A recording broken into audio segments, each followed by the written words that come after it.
Minutes from last month, which is April. So, have you all had time to read the minutes? Any corrections to the minutes? I have a couple. And one is under new business. The Mountain Creek Reserve presentation. By Chair Pettit, it says, Chair Pettit wants Vice Chair Jacobson to move his. And then it says part of the presentation next month. It was as it wasn't received on time for the full agenda. But it was. No, wasn't received. It was received. Last month. Yeah. Then why wasn't it on the agenda? It was on the agenda. Well, just for discussion. No, it was on the agenda. I emailed you the, Discussion items? Well, I know that. No, not discussion items. It was on. Oh, I didn't get that message. well, I emailed you, wanted to give you, Well, I know about it. emailed to Melissa. And then you responded by saying you put on the discussion. Which is something that we'll have to address No, in the future. I got the email. Well, Well, okay. Anyway, so we're gonna move forward and the next one is let's see, it would be under discussion items and it says Pettit would like to have a cleanup day for Earth Day. It would be for in the Japanese garden, April 20th from 9 to 12. I said. And that's it. Any other changes or amendments? Okay. Hearing none, is there a motion?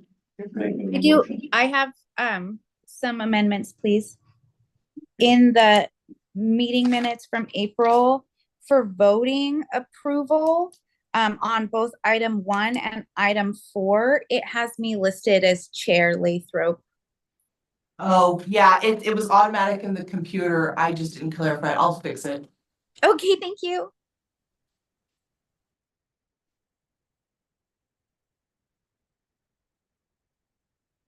All right. Yeah. Vote to approve the minutes from April. I'm sorry. Howard, you're making the motion? Yeah, to approve the minutes for April. Thank you. I'll second the motion. Okay. And so let's call for a vote to approve the minutes from April. All those in favor? Aye, raise your hand. All those opposed? Okay, no opposition. So the minutes are approved as read. Okay, so is there any guests in the Zoom? No. There's none in here. Okay, on to the next item of new business, and I hope Reed shows up pretty soon, but I want to welcome you to the commission, and we're really happy to have you. And I was wondering if there's any parks that you were thinking of, wanting to work on or be part of, Definitely. because, okay. Do I say that now or later? You can say Okay, that. sorry. Yeah. Kind of learning the rules. Yeah, I think McCormick Park is a big one for me, Nob Hill and Campbell Park. Okay. Those are the three I use frequent. Pretty often. All right, Downhill and. Okay. Campbell. Yeah. Okay. Next, we've got some news from Melissa. That's good news. Who did it? Did I send that out to all you guys or? Email from our city administrator. Oh, good, he did send it out, okay, so one of the grants that I applied for did come back approved for $2,500 to enhance signage for trails and historical points in city parks and nature preserves. At the time I applied for that, it was when we were kind of worrying about the being sued for tripping thing that since has become a non-point. So we have until February to use that, so Buck's been on vacation, who doesn't know about it yet, so I would, get your wish list going and then, get that to Buck. But it can be used for, safety, so I know Jerry, you had, some worries about, one of the trails that had a safety issue, so. I did put in there, because at the time you were still talking about the urban trail stamp. So that was an itemized issue that I spoke about when applying for this. So, and I went online and found concrete stamp pricing and I put all that in there, so. So I don't know if that's still something you are gonna do or something you could still use this for, but yeah, so. $2,500 isn't bad, so, get your wish lists and get them to Buck and. Buck will be surprised with everything. Let's say, I know you said signage, but you say what it can be used for? It can be used for, to enhance the signage for trails and historical points in city parks and nature preserves. So, Signage. yes. So it'd be great to get a sign by the one by Red Apple, that park that has absolutely no sign saying the name. I ordered that already. Oh, did you? Yeah, and I talked to Buck this last week about all those signs. I had ordered one for the BMX track, Civic Pride, Dalton, the ones that have been stolen, and one of yours that you wanted. Yeah, good luck. Yeah, the 5 money. of the one saying Right. restoration or something. Has the money been allocated for those? Well, that's it. Well, $2,500. some of the money you're probably talking, Lynn, is from the $1,000 we got from the t-shirt Yes. sales. Yes. So now that $2,500 is in addition to that. Well, I'd say we use $2,500 since it's a time constraint on the signage rather than using $1,000 that we can use at any. So, Melissa, I have a question for you.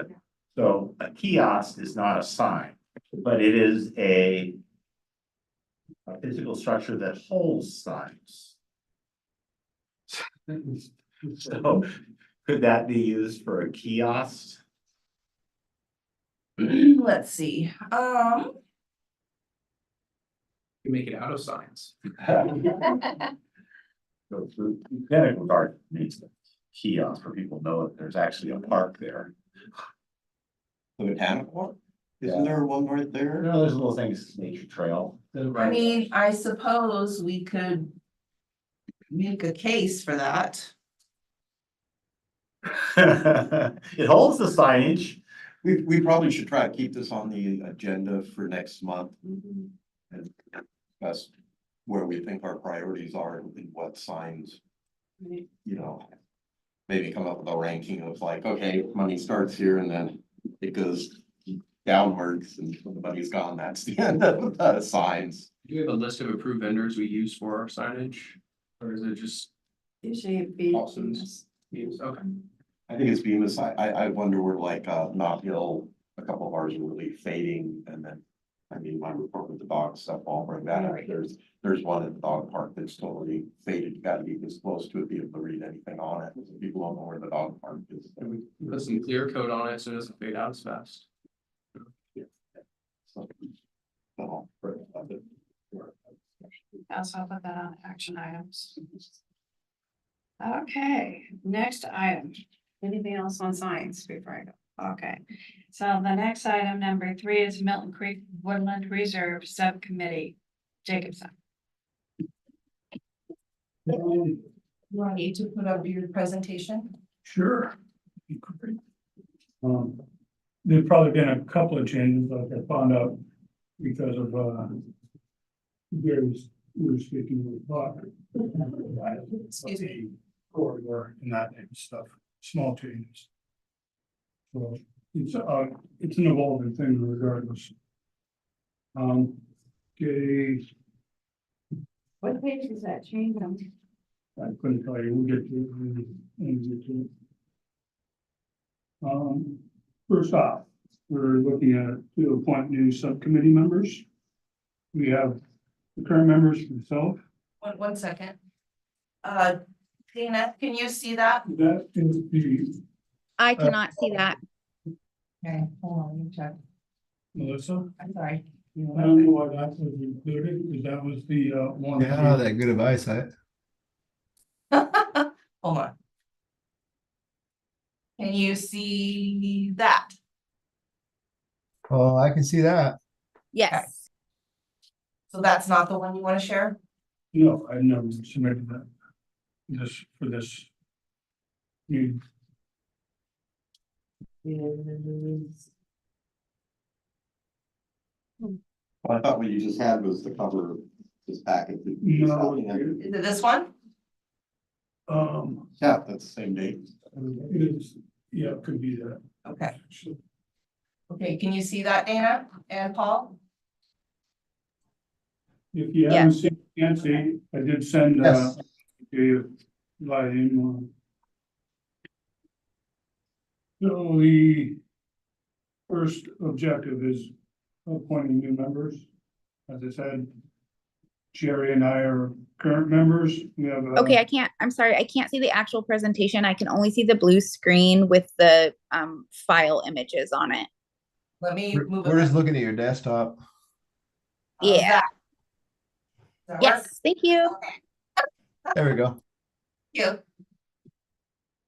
Okay, I've spoken with Nick and I've spoken with Dana, and Dana was happy to look to be the co-chair, and Nick was happy to be a member also. So I'd like to have them appointed. I actually have a couple of questions before we follow through with that, if that's okay. Sure. So I was going back through and reading through our minutes for the last several months regarding this topic specifically because I received a phone call from Lynn this last week and I had some concerns. And so I think that there should be some clarification on specifically the scope of the Milton Creek projects prior to continuing forward on some of these discussions, because I was under the impression that there was a cooperative effort on behalf of the Parks Commission based on the subcommittee that was formed in February that included Lynn, Scott, Jerry, Jacob, and Brian for the purpose of Milton Creek with the reserve and trails. But since then, I've been hearing some conflicting information regarding the scope and intention on this project. And then to hear that there was an opening on the project, but then receiving a call from Lynn that sounded contradictory to the efforts. And so before I agree to participate on this, I think there should be some clarification on what these projects are, what our plans are, and then who wants to be involved. Because yeah, that was really concerning for me. Okay, Dana, we're calling another meeting about all that. And the chair can go ahead and do that, call a special meeting.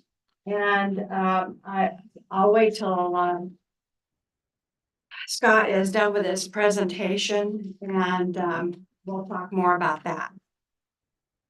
Well, I think we could also talk about it right now.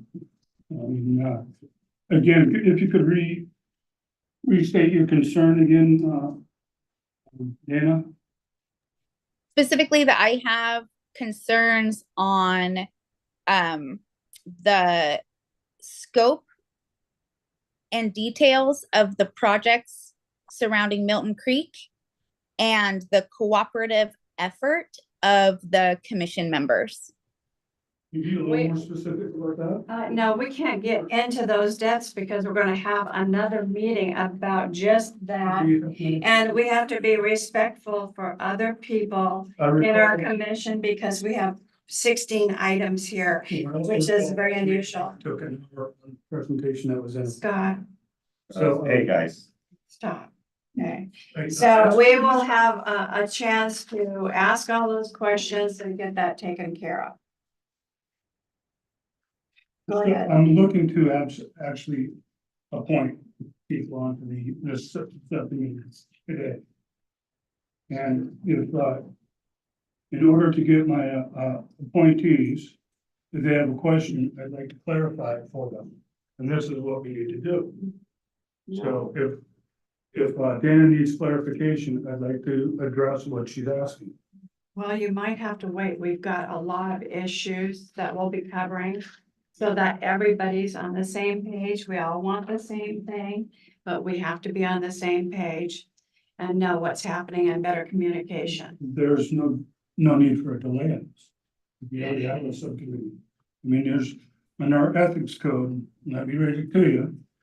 The role of the chair of the Parks and Trails Commission should be to facilitate meetings and discussion, ensure clear decisions are made. It's not to control the agenda and prevent people from speaking. Excuse me, let me rephrase that, or restate that, because I read the wrong bit. The St. Helens Code of Ethics states that leadership facilitates, rather than blocks, open discussion. Any official who controls parliamentary process has an ethical obligation to avoid behavior such as strained interpretation of rules, refusal to recognize a person, or arbitrarily delaying a decision. So I'm asking for a decision to be made on this. And if Dana needs clarification, then we need to go into a clarification for Dana in order to fill these vacancies. Leave the Bible as well, and as chair, I'm calling a special meeting so we can address all the different things that has happened, issues that has not followed our rules and our processes. And I Can think you it's. specifically state what rules and No, I will processes not. that- This, we have a meeting that we're gonna schedule for this, but What is the meeting gonna be? it's gonna be just on the process of doing this and the communication that sometimes is lacking, so we're on the same page. When we can go to the city council and be a one voice for whatever project that is, and not have 5 different revisions, and it's confusing. There was questions at the last meeting on why some things happened before we did the process. Sounds like we need to hire a mediator. Yeah, So what is this meeting you said scheduled? It's gonna be set up by Melissa. So to be determined on when the meeting will take place. It's gonna be when everybody can meet. Okay. And I know that city council room is open next week. And then we can start moving forward so that we're all on the same page, because things have started to morph. And we don't wanna do that as a commission. again, I'm looking to, Just as a point of order, Robert's Rules of Order says that in order to close a debate, cut off a discussion, and move on to the next thing, it requires a 2/3 vote of the assembly. Not one person can do that. I'm not sure where you're putting that out there. Just saying, in order to stop talking about something, AKA close a debate or stop the discussion about the current topic, So I can continue on, is what you're saying. correct. You need 2/3 of a vote to stop that discussion or to set a time period for that discussion before moving on to the next topic. I appreciate that. Okay. So, Dana, Yes, can you give me a clarification about your concerns? I mean, it's kind of vague what you're saying. I'd like you to be a little more specific, if you could. Yeah, sure. Just trying to speak kindly and eloquently for the sake of tension. I I didn't know there was tension. I have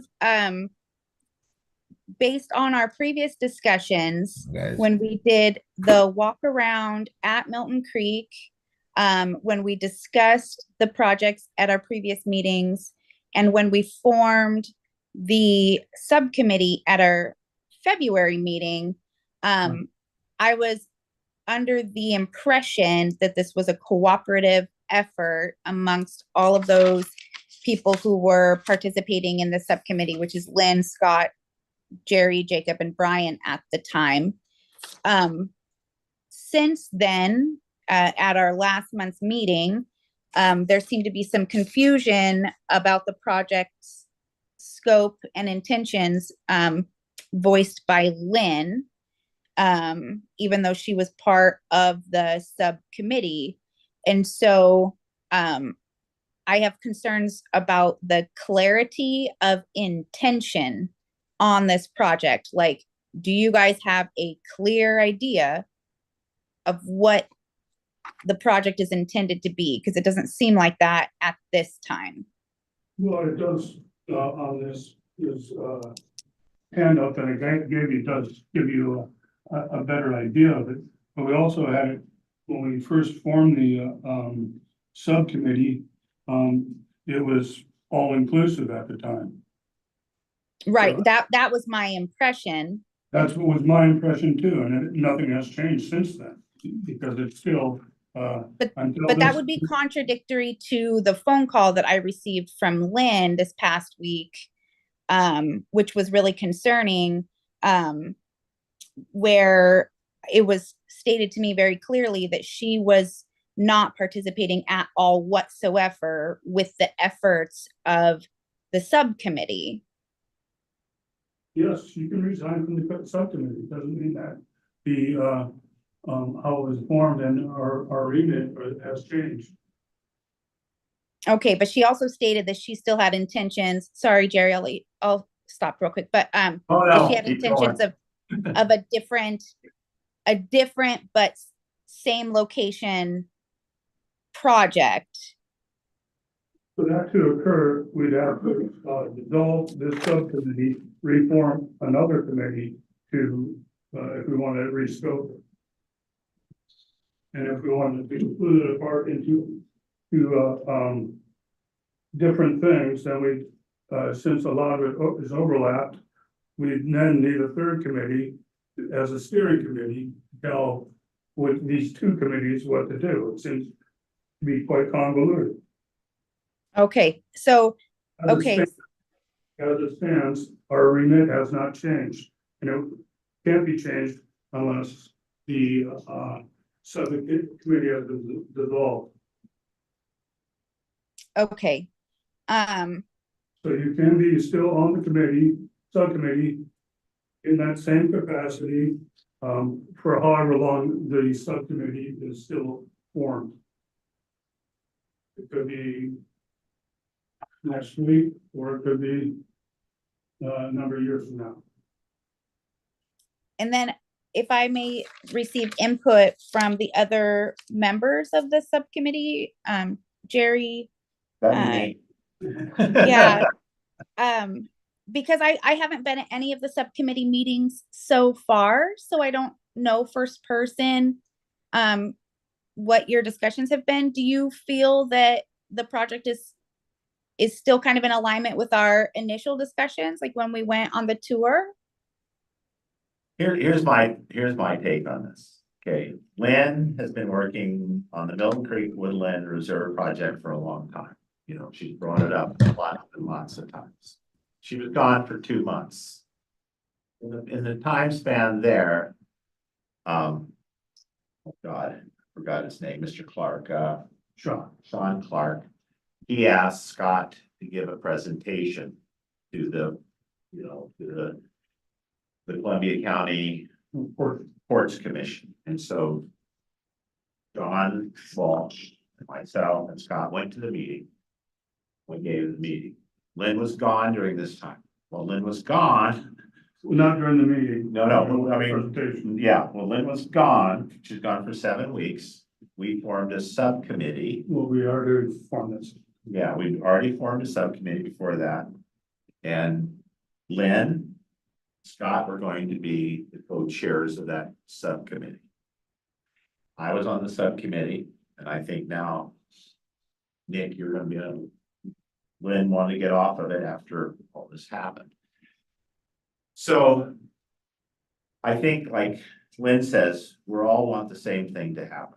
So first of all, there's 40 acres of land that we discussed about last time that's on the city of St. Helens owns.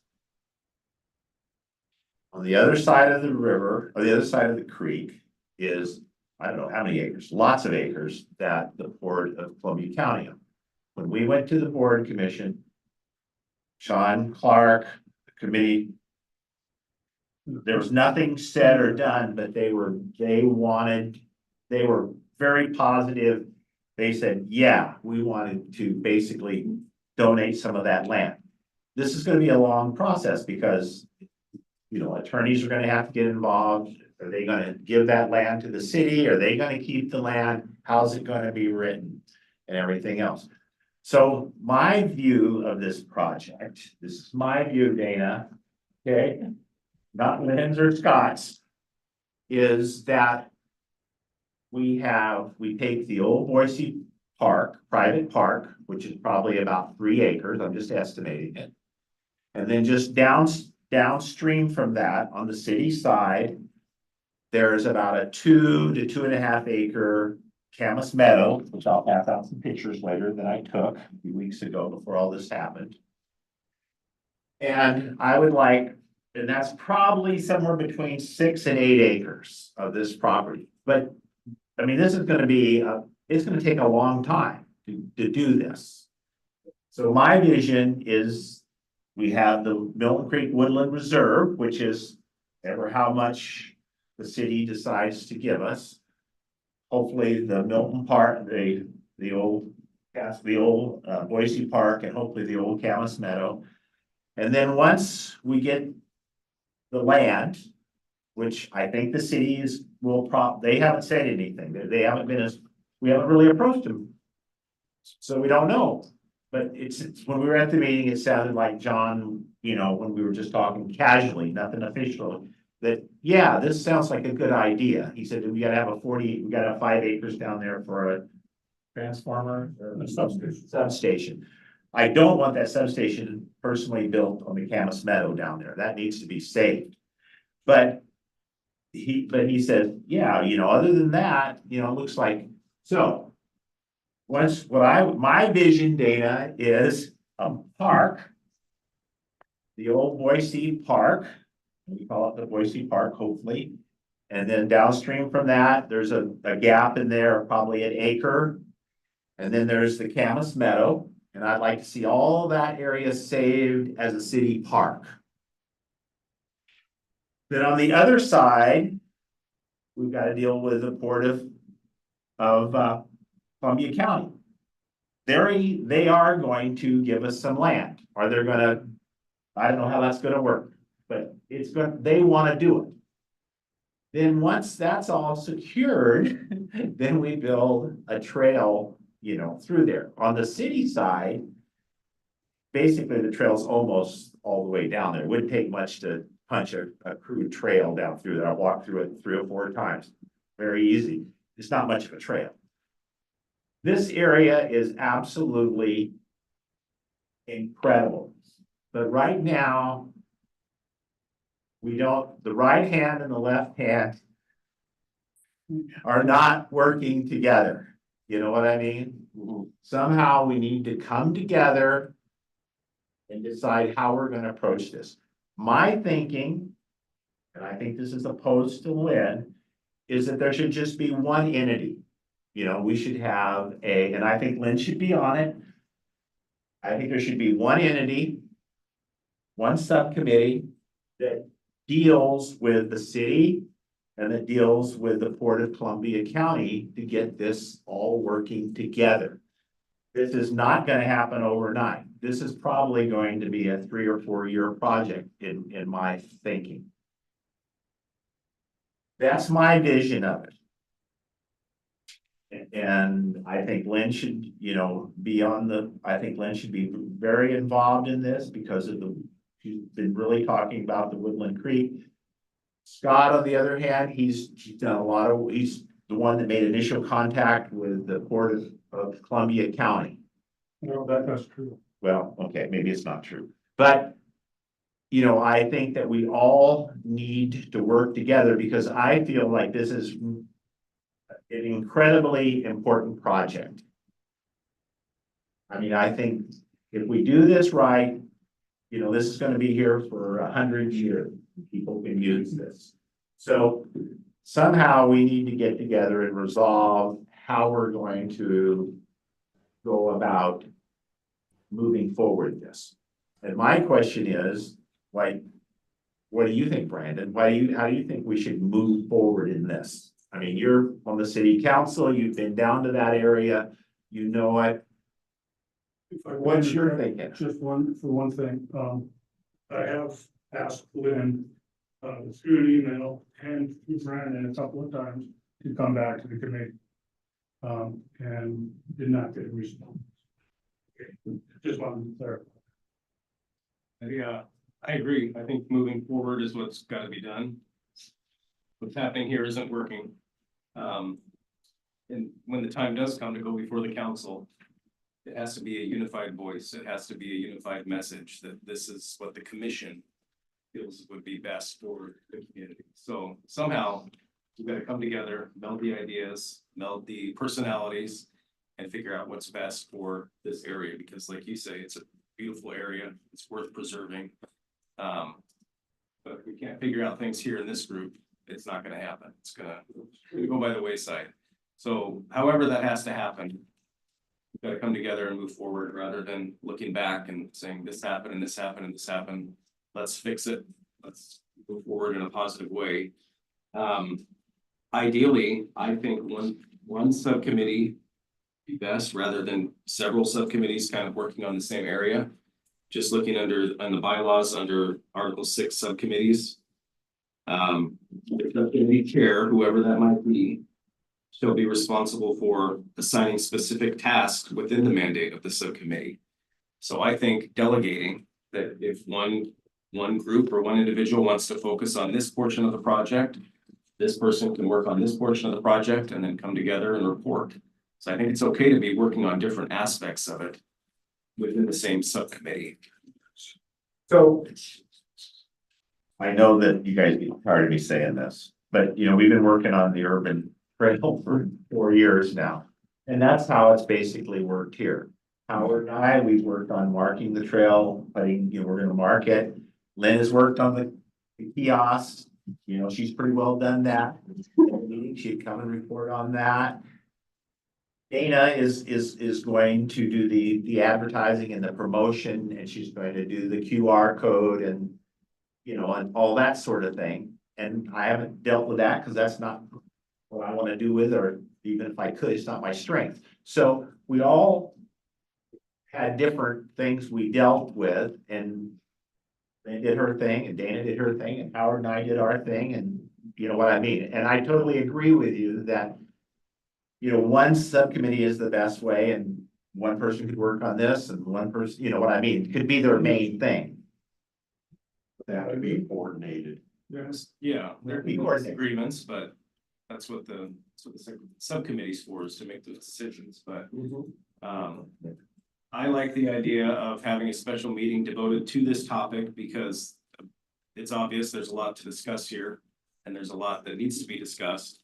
We could spend this whole meeting today talking about just this topic, I think, but yeah, with all of the agenda items that we have, I don't know that that's respectful to do to those that have things that they brought to discuss at this meeting, but so I would say for now, let's focus on what can we talk about today and what can we say for next meeting. For that purpose, I was wondering if I could make a motion to get permission to halt all discussion regarding any aspects of the Milton Creek project or subcommittees until the special meeting is held.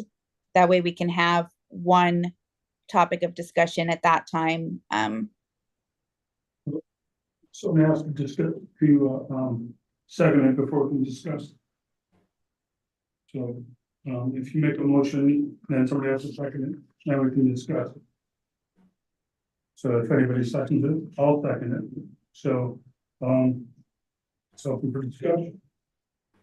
So, last meeting, I didn't get to speak on the agenda, even though, as we just clarified, again, at the beginning, I put it on the agenda. Now, again, this meeting, I put something on the agenda and, it's, a motion has been made to stop me from discussing my agenda item. This is in being a pattern here. Just wanted to throw that out there. Okay, I think God should be able to give the presentation.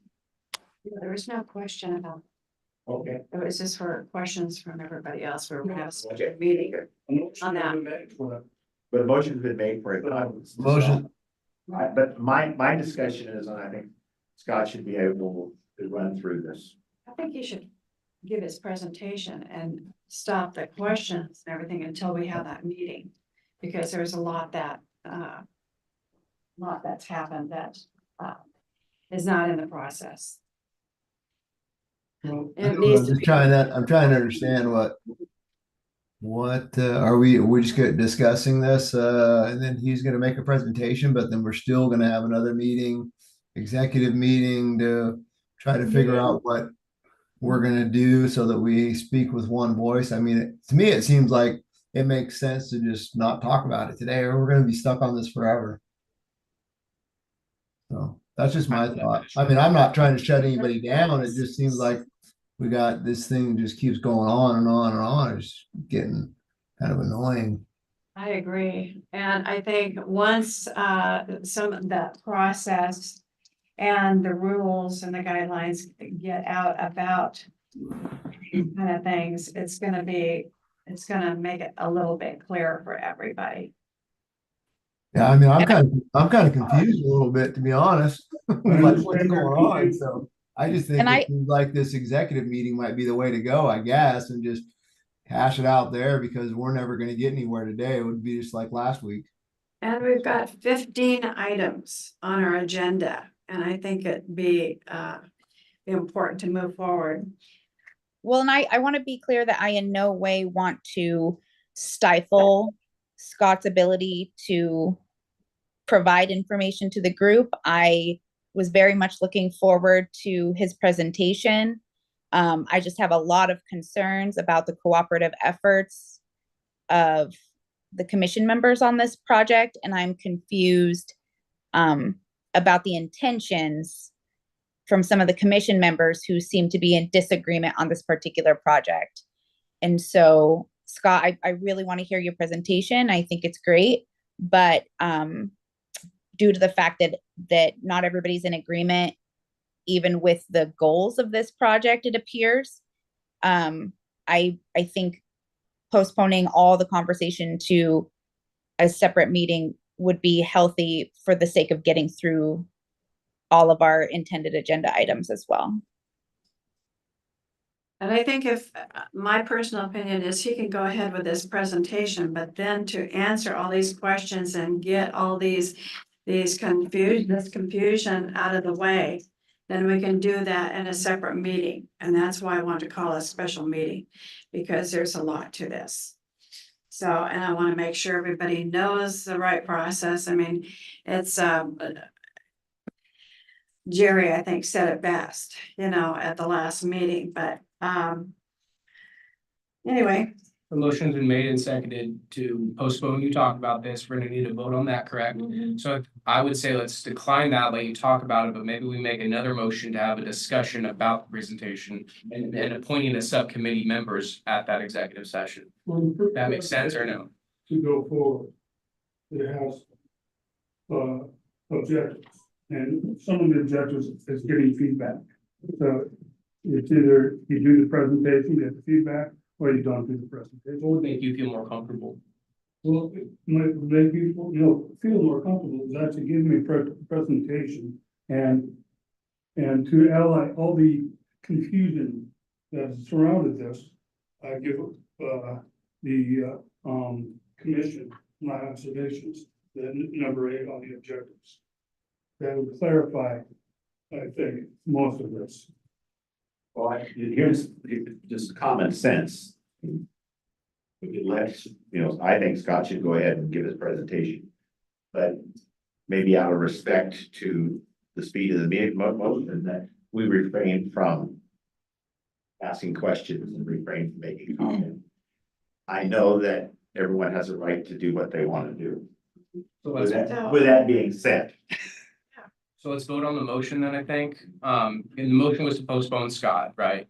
So I'm gonna vote no on that for me, because I want Scott to have his words and so he can have his presentation, because he wasn't able to do it in the last meeting, and I know I'd be frustrated as well. And I had my presentation last month. Yeah, so I guess you'd have to call the vote, so, make a motion, I'll second it. okay, so.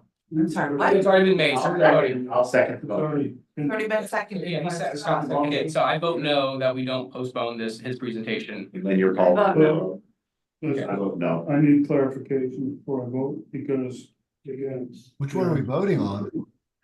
Paul, we're voting because Dana made a motion to postpone I Scott's. know, it sounded like we have two motions on, we haven't even voted on the first the one that Dana proposed, have we? Or- Well, Yeah, I That's what I'm trying to do, I appreciate his statements, and I can redact my motion in support of his motion to allow Scott to do the presentation. But I think he said to limit conversation. If we could clarify that, then I'd be willing to redact it, because my intention is for the sake of time, and arguing does not help the sake of time. But I do fully support Scott's ability to provide the presentation. I've been looking forward to it. And so if you'd like to clarify your motion, I'll redact my motion to end conversations on the topic. And do you think you could get through your presentation in 10 minutes? Not as it's written. How long do you think? Well, as I said, I have, the input and feedback, that's part of the presentation. And I also have my observations. I think the observations are gonna take an extended period of time. We can't do this for this agenda. That's why you want to make your presentation short. Because other Like you did people last are time. trying to, yes, I did. An hour. No. So we need to keep going on. So if you could just give your presentation in 15 minutes, you'll get feedback on the next meeting that we have, this special meeting. And you'll be able to answer all those questions that people have. But again, I have observations. That's number 8 on the objective. And that's gonna take much more time than the time that's of 15 minutes. We were spending more time talking about it. That's what I'm thinking. Go for it. It's indoor. Let's go. Stay late, I don't mind doing that. I mean, either. Sorry, I'm gonna say one thing more. I feel very sorry for you we're asking you maybe to postpone Again, some of what you're talking about once again. We're not a commission. Sometimes weird things go on. I don't like what's going on here, neither do I. but I think we're better off to have a special meeting about this and just get into it all at that time where there's no time constraint, there's not other subjects that we're trying to get to. I feel extremely bad that I'm saying that to you. Okay. But just in the interest of time and keeping things moving. If we can't do it abbreviated, because I'd love to hear about this, but if we're gonna ask for too much comment, I think we're. Yeah, I think Scott needs to go forward with this. Let's just go Scott. And what happened, what happens is what happens. So, The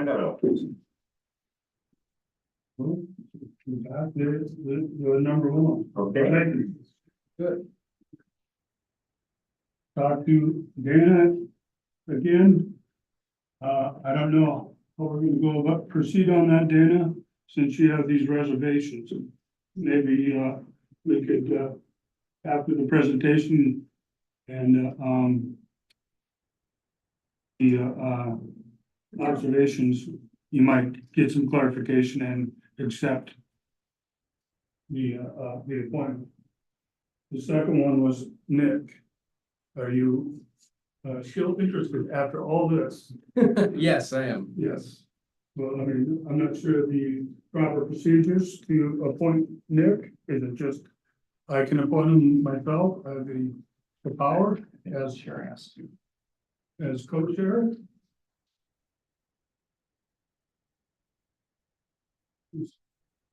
According to this, it says the chair shall appoint and charge each subcommittee with its responsibilities. Shall appoint the members of the subcommittee and the chair of the subcommittee. And I was gonna bring that up at that special meeting. So- So that can be done then. So, I have a question. Which one are you reading from? The one that was sent out for the agenda or the one that you brought today? I sent the same thing out, So it's the same thing? yeah, that was last. From the last meeting, that was the presentation to the board. I don't know how why it was included in this packet. It's just for, I only submitted the one, So this one was sent in error. this one, May 13th. If I could look at that, Well, they both say May 13th. So I'm just trying to figure out which one. This one was sent out with the agenda. yeah. And then this one was handed out today. Well, did that come out of the agenda? Okay, then they're pretty much one of the things. There are a few differences to. As I said, like the 50-foot corridor, because we didn't really know exactly the corridor width. Right. And we got clarification on that and stuff like that. There's maybe one or two things. They're basically, got Okay. separate maybe a few things. And you helped create this, Jerry? This presentation. No, What's so that? I went over it with you. Yeah. So, yeah, I guess I should say, You had input in. I had input after it was put together. And yeah, there's a few things that were changed after we went through it, yeah. Mhm.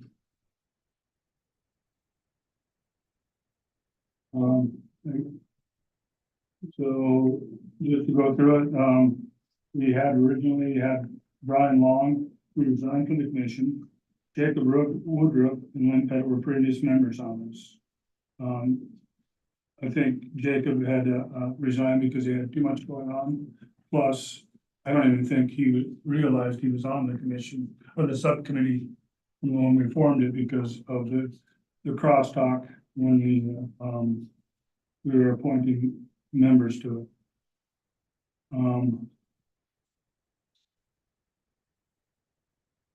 Okay, give a quick background on the and timeline recap.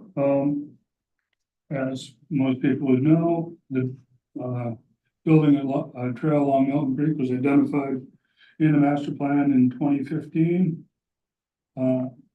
As Dana referred to, we visited the site in 2022. And we all were, fell in love with it because it's quite impressive out there. And since the beginning of 2024, we gained momentum moving this project forward. We've done some site visits. We established a subcommittee to work on the project. And as it says here, it's a big piece of work with many interconnected parts, as Brandon had already expressed too. And that has to be coordinated. It's a team-based approach, drawing the members' different skill sets and strengths. And we're need to be engaged with both the city and port as we continue along with this. And we started, we began with some project scoping. Okay. Just going back to the master plan, it was identified in there as a trail to be on the city side, 2.58 miles long. What page of the presentation on? 4. Thank you.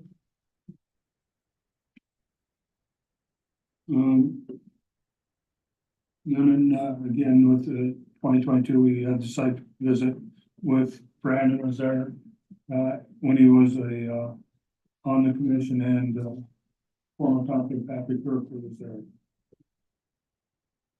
And at that time, we started initial discussions of possible recreational uses of this property.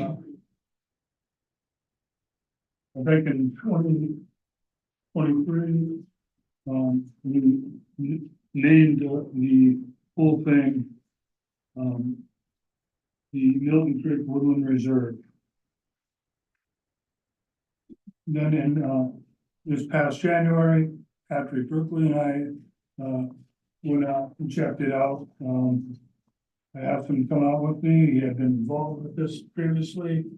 And he's a member of the community at large. So I'm looking at it as a collaborative effort and get as many people involved as possible. I gave an update during the 2020 January meeting on the site assessment. At that time, Lynn mentioned she had was working on a PowerPoint related to Milton Creek. Asked me about the Native American site there and just check into that. I did, but I couldn't find anything. That if it was a site listed in the state register. In the February meeting, I had gone out a couple more times with Patrick. And I updated the commission on that, and Linda mentioned again, she had been working on a PowerPoint related to Milton Creek. And Jerry said we should form a subcommittee, and we did so with the aforementioned members. In March 2024, I updated or discussed with the commission, meeting the port staff to gauge interest in developing a joint loop trail and to discuss other related possible initiatives. We were looking to gauge again their interest, and I was concerned that the port might decide to utilize this property for something else. Brandon said in the February meeting, sooner the better. So that was kind of kicked me into contacting the port. So me and Patrick went to the port, met with the port staff, Sean and Lacey Tolles. Lacey was a member on this commission briefly. During our discussion, Sean had discussed the importance of taking an inclusive approach involving more people, stakeholders in the project. He is just saying the more people we get aboard, the more likely that it'll go forward. If we get to utilize the port property. So obviously their reaction was positive, and at that time they asked us to make a presentation at the April meeting. I didn't put that in here, but I spoke with John Walsh, because I know he had been talking about and I've been in contact with the board about the property himself. And I just didn't want to step on any of the city's toes, and just to let him give him a heads up. And he said, yeah, great. And he said, when's the meeting? I'd like to come. And so that's how that came about. In the intermittent time, I attended an OSU extension seminar on trail building. Then in April, the last meeting, prior to the meeting, a draft for port presentation was circulated to the subcommittee for input and feedback in advance of our meeting. And as well, the presentation was given to John Walsh and Sean Clark for their input and agreement too. Sean had also said in an email that during our presentation to the commission, no decisions were going to be made. So it's just more or less a meet and greet and, give them our dreams about the property. By the way, excuse me, I was on the Zoom at that meeting too, the Port Commission. Um. Then when we, met with the commission, Lynn shared her Milton Creek Woodland Reserve presentation. I'd like to, point out, the subcommittee had no involvement in that. Then, I shared a draft port presentation during the discussion at the end of the meeting. The port presentation was finalized and sent to the subcommittee, sent to subcommittee members, and then, the subcommittee members were also asked if they wanted to co-present at the meeting. At the day of the meeting, we, John and Jerry showed up and we presented, together, which was good, because, you know, not really, those types of things, and, it was really, John and Jerry were really strong in it. That we, you know, we got really good, a good reception from it.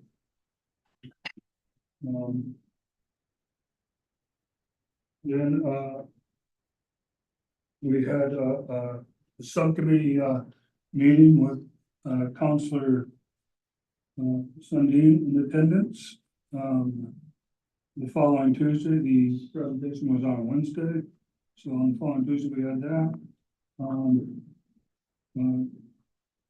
After that, we had a follow-up email to John Walsh and Sean Clark, and thanking them for the support and arranged for, and tried to arrange a site visit, and would like to discuss the next steps going forward. During that time, John Walsh at the, I think it was the regular session, updated the council about the meeting, and so did Brandon. And also did at that meeting. Then, I drafted a project timeline, et cetera, prepared for the commission to seek input, feedback at the May meeting, and sent it all to you. In the interview, then we, Jerry went to the, back out to the, property and took some photographs of the Camas Field. And then Jerry and I again visited the following week and took more photographs of the Camas Field. Here, on page 8, we'll do the report presentation update. Again, it was John, Jerry, and I. Purpose was to explore possible joint use in city port property. It was initial reception was positive. Committee will is going to scope out a proposed drill, other potential related initiatives as part of developing the draft Creek Woodland Reserve project proposal. And that's, we're looking to work with, try to form more groups with the port, on the port side. And then also for the logistics, the city and the port staff need to work, think on how we're gonna go about it themselves. So on for the project scope, for the commission input feedback, the Milton Woodland Reserve Committee is tasked with preparing, implementing the project proposal and plan relating to the possibility of establishing a reserve on city and port property, the Milton Creek Trail identified in the master plan, the potential expansion of this trail, working in conjunction with the port, the potential to connect the trail to broader network of trails. There's the new Scappoose Trail, St. Helens Trail that is not far away, and also the Riverwalk. And other related initiatives as identified by the commission, subcommission, key stakeholders. input on communication stakeholder management approach, and funding and resourcing options. So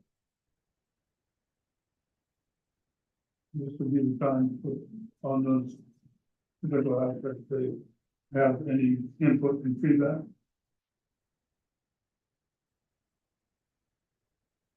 Not for me. Okay.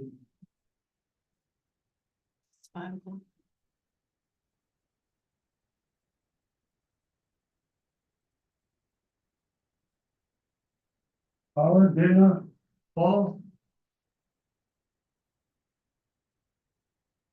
So far. Brandon, What's that? do you have any input or feedback on that? No, I don't. On aspects, yeah, No, I mean, so far this seems very much so what I thought the project was working on, and you detailed everything great, I think. okay, that. Okay, now, so here's project benefits. Preserving a unique setting with mature vegetation, oak and trees, native flora, fauna, example, Ganis Fields. Which page you on now? Oh, I'm on page 9, I'm Oh, sorry. 10. No, that's 9. Slide 9, page. Oh, slide 9, okay, I see, bottom of the Thank page. Ganis Fields area being extensively used by eagles presently, there's some kind of suckerfish that is going up there to spawn, and they're feeding on them pretty well.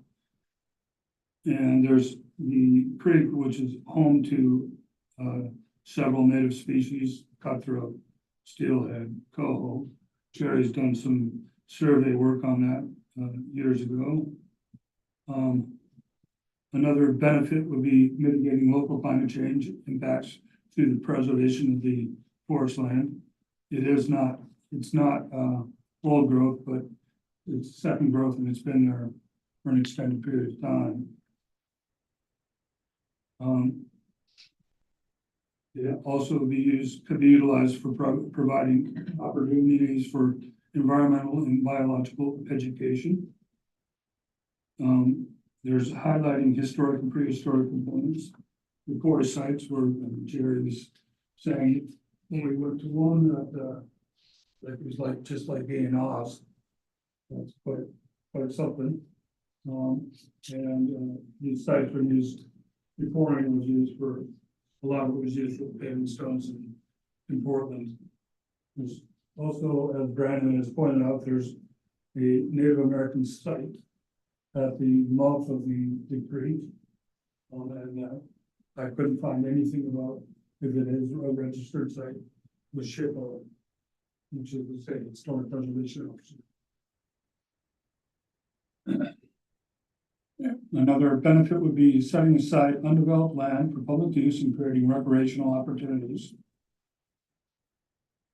And it would draw visitors to the area to enjoy the trail, and which then would bring to the local and businesses. It would, with increased utilization and oversight of the property, it would reduce the chances of wildfire. We had, during our site visits, we've seen campers out there, wild camping, so when the middle of the summer, when it's dry, it's a tinder box, so it could go up pretty quickly. And also the benefit of be creating collaboration and partnership opportunities between county, city, and other key stakeholders. Anybody have anything to put back, any input or feedback in that? Any other benefits that might be included in this? Well, I don't have anything to do today, but one of my pet peeves is when the city cleared off the Camas fields that was between Old Deer Island Road and St. Helens Road, but bark dust on top of it. I think one is, the Camas fields need to be saved, and if you haven't been down on the other side, there are all sorts of little pocket. Stone formation. Yeah, lava, mining. Pocket quarters? Pocket quarries, there's just all sorts of pocket quarries, and there's one back there, I have a picture of, I'll get a picture passed around later.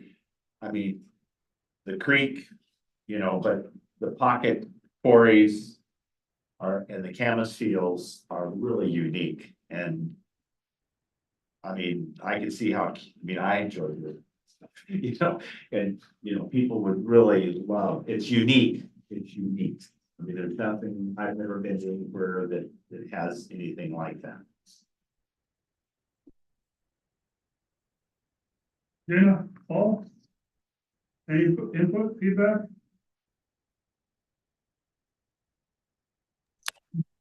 No, I feel like you've highlighted a lot of what we've discussed in the past, and this, I Yeah. very much support all of this.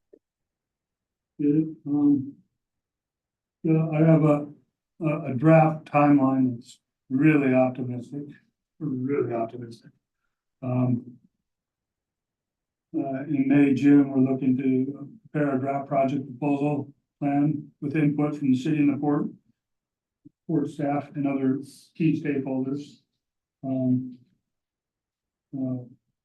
I'd like to loop in the planning department and the planning commission, because I'd like to have a collaborative effort with them, so, because we had asked them to notify us whenever any development was happening on park property. So I just think, trying to start a relationship, facilitate that relationship. That's in May and June. This is again optimistic. Get a draft proposal presented to the Parks and Trails Commission for review and input. And get a draft proposal reviewed by City and Port in July. The project in August of 2024, project proposal finalized. Presentation to the City Council and Port Commission on project proposal.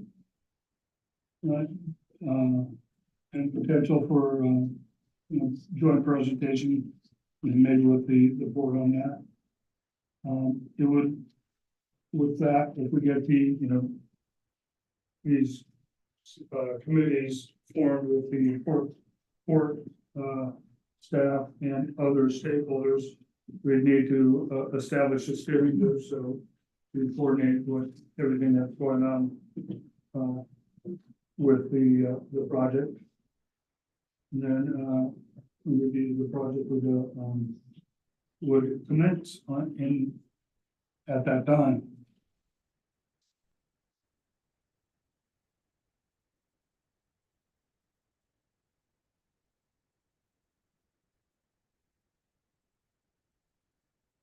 Slide 11. Yeah.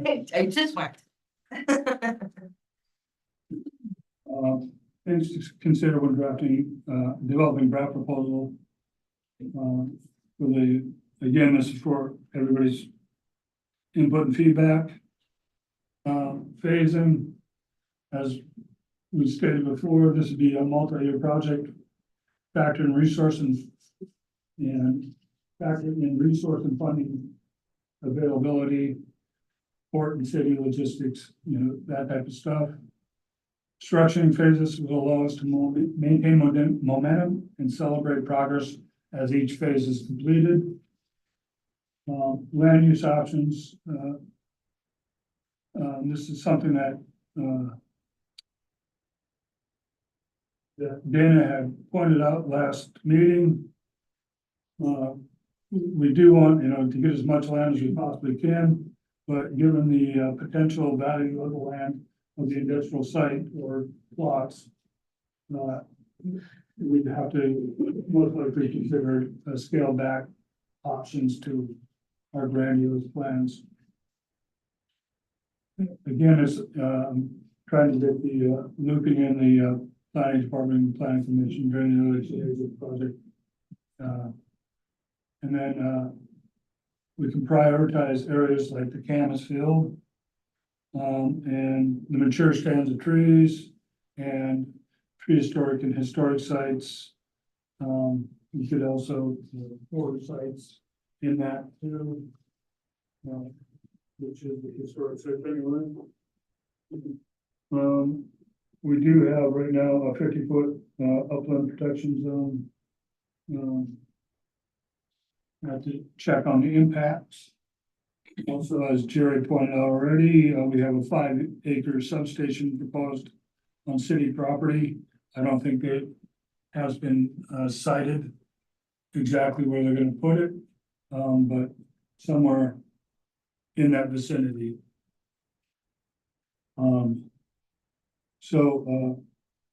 Other things is the picnic playground areas. You want to establish a picnic or playground area, there is one there already that's from the Boise period. So if we do, where do we want to do it? If, how many, there's so much potential there, I mean, be nice to have picnic areas and a number of areas along both sides of the properties.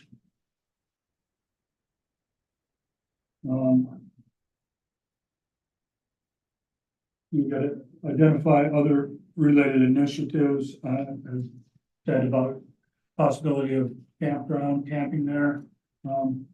We think that'd be more, if you, looking at it, it most likely be more onto the, on the port side. There are already 2 tracks established over there, and primitive campgrounds would be easy to put in, and maintain, and it could be a funding option for, funding for the park itself, for the proposal. I don't know what to call it exactly yet. Well, funding, we need to identify potential funding sources, options. I looked at, when I did my trail course, I looked at state funding, and they would fund most of it doing most of the work, as long as you have a 20% match, which is a very low match for that, for any type of grants. So the port and city staff will need to work on the logistical side, as I already mentioned, in parallel with the subcommittee. We'd like to be kept up to date on that, so we can work on the draft project. And as it says, it needs to liaise with them with possible input on that. And we also would like to engage with stakeholders prior to the formal project commencement, just so we can get their input, try to be collaborative effort. This is something that Sean had mentioned when I first approached him. And so it's something that we need to actually fulfill that, what I think would be kind of an obligation. So now the next thing is other, is there's anything else that you might be added onto this this proposal? Looking for input and feedback again. To do a campground, we probably need waste removal services, like bathrooms, correct? Yeah. Okay. Well, on that, I think we need to move on so other people can get their agenda item discussed. And thank you, Jacob. Scan that. Thank We you, Jacob. do have, we did agree to go through this, did we not? That was agreed. Yes, yes. Well, Cut some things out. the draft, stakeholder list, environmental groups, Coast Conservation Association, the CCA, for the fish. I actually had, went to a banquet the other night, and I spoke with David Sass, who's the president of that, and he expressed interest in doing something with us. There's the Osprey group,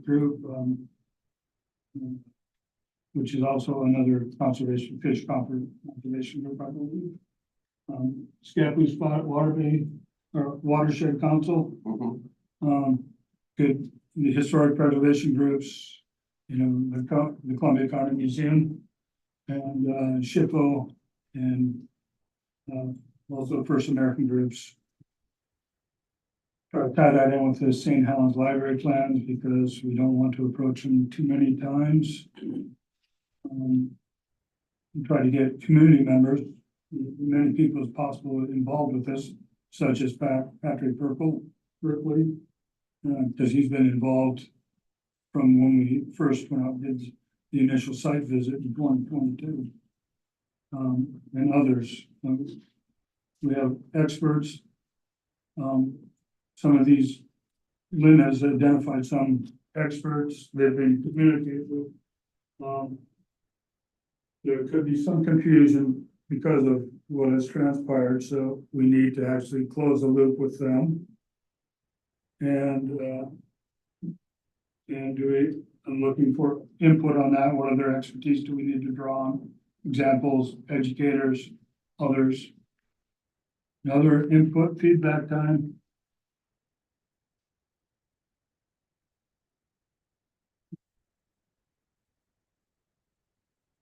I hear nothing. So That was, yeah, nice job, Scott. That was a lot of work you put to put that together, so. No, it took a lot of time and effort, so. I still like, got two more slides there. I'd say fish and wildlife. Fish and wildlife. What would their involvement be to make sure that nobody? That's just my, I don't want to go into it. Okay. But that would be my one thing I would add to it. Yes, I think they could. Okay. Anything else? Yeah, I got it, slide 15. A draft government, well, this is kind of grandiose. At least. But, as you can see, we have St. Helens City Council with us. City Staff Planning Commission. And the subcommittee. And, also with Brandon as a council, is one entity. And we have the Milton Creek Woodland Reserve Steering Group. The membership will be to be determined, and would likely include Park and Trail Subcommittee members, city staff representatives, port representatives, key stakeholders, and from there we create task force. To the smaller, jobs like we had discussed earlier, and Brandon had pointed out with these, different aspects for different people, different assignments. And we have the Port of Columbia, and then below that we have the key stakeholders. That could be as ODFW, and the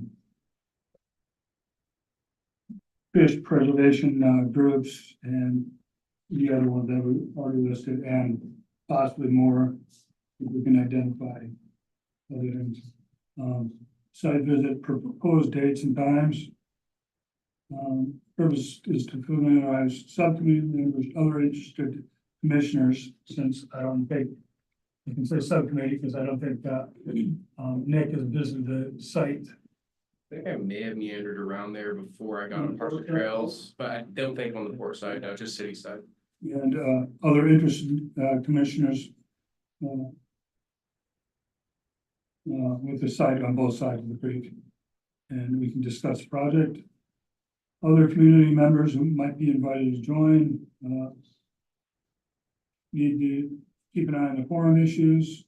I've proposed a couple of options. Next Saturday and the following Saturday. Do a site visit on one of those days, or we can figure out another date. And I just want to note that there is poison oak out there. I'm immune to it, so it's fine. Yeah. Because yours. Where are we gonna send you to do what? That's a great thing to know. You get the poison. So my eighth objective is to share observations on the commission and subcommittee ways of working. As I said, it's gonna take a long time, to go through that, and I'm willing to wait to do that when and if we, have a special session or the next meeting, I can go through that. Just in the efforts to keep it a long thing less long. Any questions? Anything? Love the idea of doing a site visit. Haven't really necessarily walked the other shoreline. All I know is I've got 2 opposing things already on the 18th, so that would be totally out. My wife's birthday, so I can do the 18th. Mine's the 19th. So that's that. I'm gonna pass around some pictures here real quick. These are the canvas fields. And then on the other side, I took my favorite spot. There's a Yeah, quarry Paul? back there where there's, Are you available for either of those dates? Do you want to come to visit the site? I'm available on the 25th. What date was that? I didn't see the, 18th and the 25th, if you could do both of them, after that's, Of May. that works. May 18th. I'm Oh, available. May but- 18th, I won't be around and, yeah, the 25th, I'm available, later in the afternoon. Available the 25th. Good. 25th, but I work for 2 o'clock for me. yeah, I've got to talk to my wife. Well, can you guys email me your availability and times? Yeah. And I'll coordinate from there. How does that sound?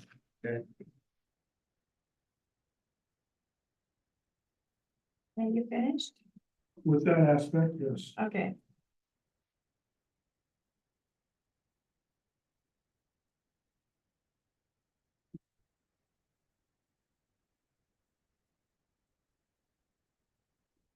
Okay, I'm gonna read something. That I meant to read after the presentation here. And I was talking about the meeting, a special meeting I'd like to call. And these are just talking points on the Woodland Preserve and the Joint City Port Trail. So. It's beautiful up there, isn't it? With those blooming. I got tons of pictures. I'm glad we could get them at April 15th. Jerry put it very well at the last meeting. We have 2 issues. Since you are not part of the subcommittee, we can discuss this at the special session, but I don't think it's appropriate for, It's not about the subcommittee. it is about the Woodland Creek Preserve, so it is. No, it's talking points. So anyway, so Jerry put it very well at the last meeting. We have 2 issues. 1, establishing city port trail along Milton Creek, and 2, establishing a Milton Creek Woodland Preserve. Scott has been focused on the first and I on the second. The commission needs to work together and come to agreement on how to best move forward for the city on these 2 initiatives so we can speak with one voice. I do think it would be helpful for us to be successful is to review and start following the commission bylaws, especially regarding establishing subcommittees and the role of the chair in that process. Our agenda today is way too packed for us to have a meaningful and thorough discussion without unfairly impacting other agenda items. I'm going to schedule a special meeting of the commission as soon as possible just on these issues. I'm asking us to delay any detailed discussion or decisions until then. The good news is that there is tremendous support for both initiatives on the commission and the council and in the community. I want to acknowledge and thank Scott for all the work he has put into the trail initiative, and I'm confident that it will help us achieve our success on these initiatives. That's it. The next, Point out that my focus has not just been on the trail, as you can see from the presentation. And the presentation will be the thing. And then I also want to say, wonder why we're looking at the bylaws and that, why now? okay, so anyway, the next item is Scott, who has park assignments. We have to keep going so we can get through some of the. But yeah, I was in that, and that was new number. No, I just read some notes that I had for us, that's all. So, are you gonna talk about park assignments next? I will. Okay, great. Parker thing. We have a number of parks that have been, have been assigned to only one person, and I think, again, I discussed this, last year, that we should have at least two people on each park. Not only just to get feedback and, from each other and that, it's also if, should one of us, who has a become incapacitated, the other person can, continue on with the park. This is something that Brian and I discussed at, when we had the subcommittee meeting. So I'm gonna make a motion that we have at least two members assigned to a park. I second that. Discussion? Yes, I'm worried that. Well, what, People are needing to put two people on each park would be kind of a burden for some. that are Yeah, I don't- working.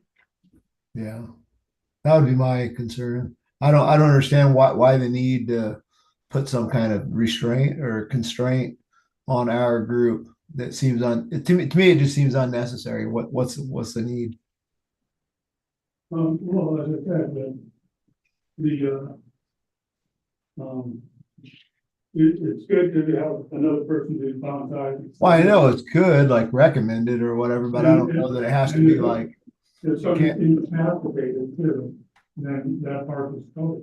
yeah, I mean, what I guess what I'm getting at is it could be a recommendation, but I don't see that hopefully it's not, your point isn't to make it where it's, kind of, there's going to be pressure to basically for each member on the group to, to have multiple parks that they're involved in, because we've said all of a sudden that every park's got to have two people on it. So that would be my concern. Especially if people are working, it would be hard to do that. I would be okay if it's just a recommendation, but Yeah. Like a backup. Right. Would it be the backup, or would it be more of a mandatory thing, kind of, two are assigned to one project to pay they have? It's been flexible as it is now. Okay. And that's in the bylaws. I apologize. I didn't memorize the bylaws. I'm still reading. No, that's all right. Yeah. No, they're not in the bylaws, Okay. and it seems to work It's like for discretion. people right now, but Sure. we can always have, as I've always said, is if you want to help somebody on another park and you feel like you've got yours pretty well set, with what you can do, then go in and see if you can join the other park or help with that park. It's kind of like the Japanese garden in McCormick Park. We are, yeah, so we had volunteers that said, yeah, we can help on that whenever there's a cleanup or do whatever it takes, so it's, if you wanna, just like you mentioned, you have 3 parks that you're interested in. So you can go ahead and talk to Howard and Campbell is vacant at the time. I did want to ask though, Dana, what are you assigned to now? What would you like to be assigned to? Because we had that vacant from Brian. He was going to do Civic Pride Park and Campbell. And I think you wanted. Right, so I want to keep Gray Cliffs. That was one of the original parks that I had taken on before. And then I was really wanting to get involved with McCormick Park, specifically the Japanese garden aspect of it. And so especially with any cleanups or anything like that, I would love notification and to be kept in the loop on that so that I can participate. But those would be my 2 preferred areas.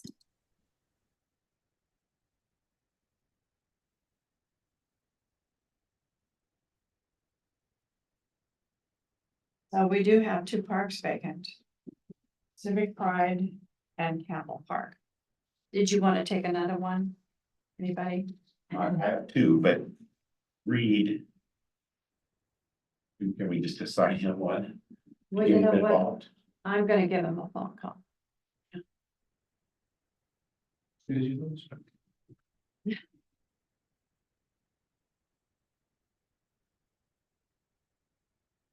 Is there anything else on that? No, We have to have a vote on that. We have a motion and a second, so. And what was the motion again? Two people. Two people on each park. I can withdraw the motion. Oh, okay. Next is memorial process. Scott? Yes, as we brought that up, somebody passed away in there and brought that up. But, you know, there's no real process about, the memorials in our parks. I think it should be something that the city should develop with input on it, because it puts us in the back position, having to vote on each individual memorial. We brought with, favoritism on that, so I think it would just be equitable, that we should, ask the city to, develop a equitable plan for the memorial process. So that's another thing I was gonna make a motion. Big motion that we ask the city to develop a memorial process that we can comment on and review. I think that would be more a recommendation to Buck, because he'd be half the one to do it. Okay. I'll wait till he's here. Yeah.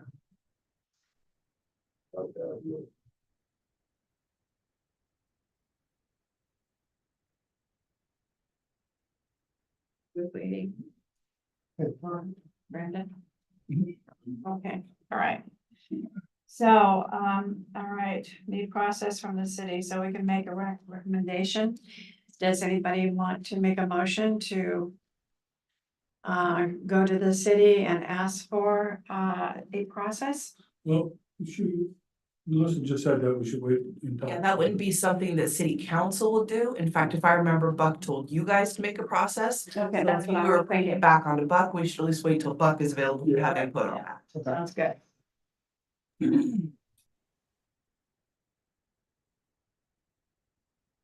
Okay, Urban Trail Subcommittee, Belcher. Well, I was hoping that Reed would be here today, Reed Herman, we met him once. I know we've talked about getting other people involved, new members. So I'm just going to pass on this right now, and the next meeting I'll put it on the agenda again. I don't have his phone number or anything, but I would like to ask Reed to be honest, just to get him involved. Okay.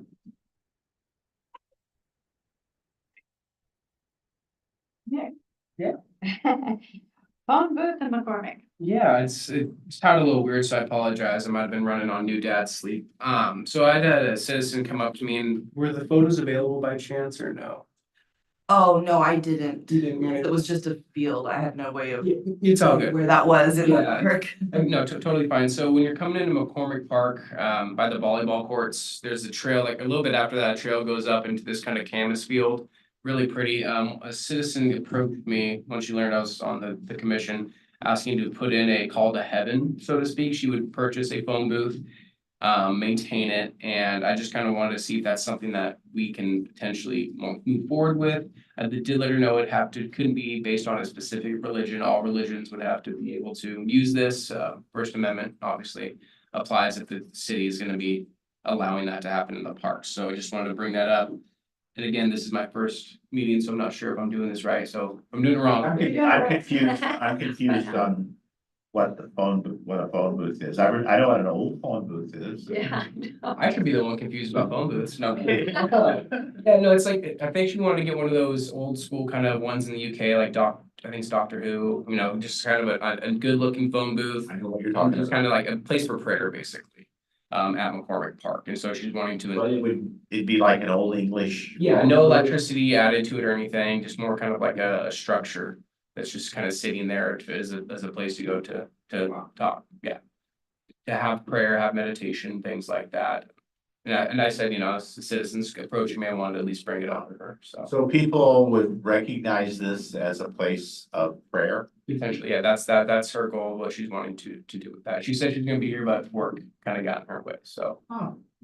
Maybe Brandon, do you have? input? maybe my thought is, it would be nice if she would come and tell us what she wants to do and her vision on that. Yeah.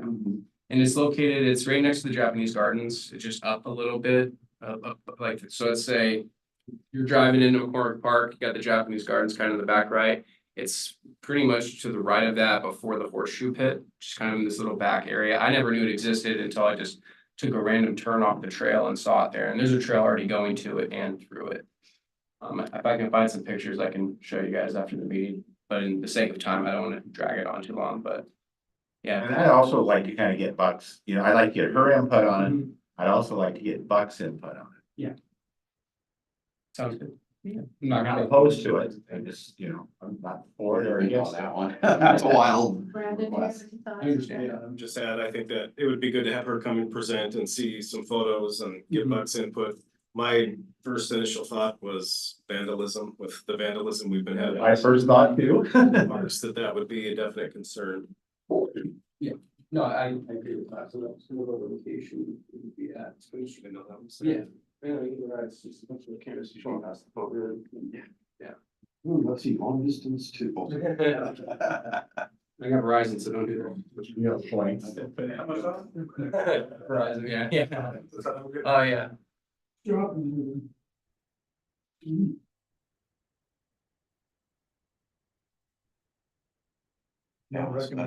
Yeah, I'd like to hear. Oh, yeah. about Where you'd be talking about that, Yeah, if we could get a voting more people. Google Earth. Yeah, I could go to Google or thing, yeah. I would also think meditation booth would probably go quicker than her. Yeah, I totally agree. So I don't want to violate any First Amendments. And that was pretty much all I had on that. So I'll get a Google map.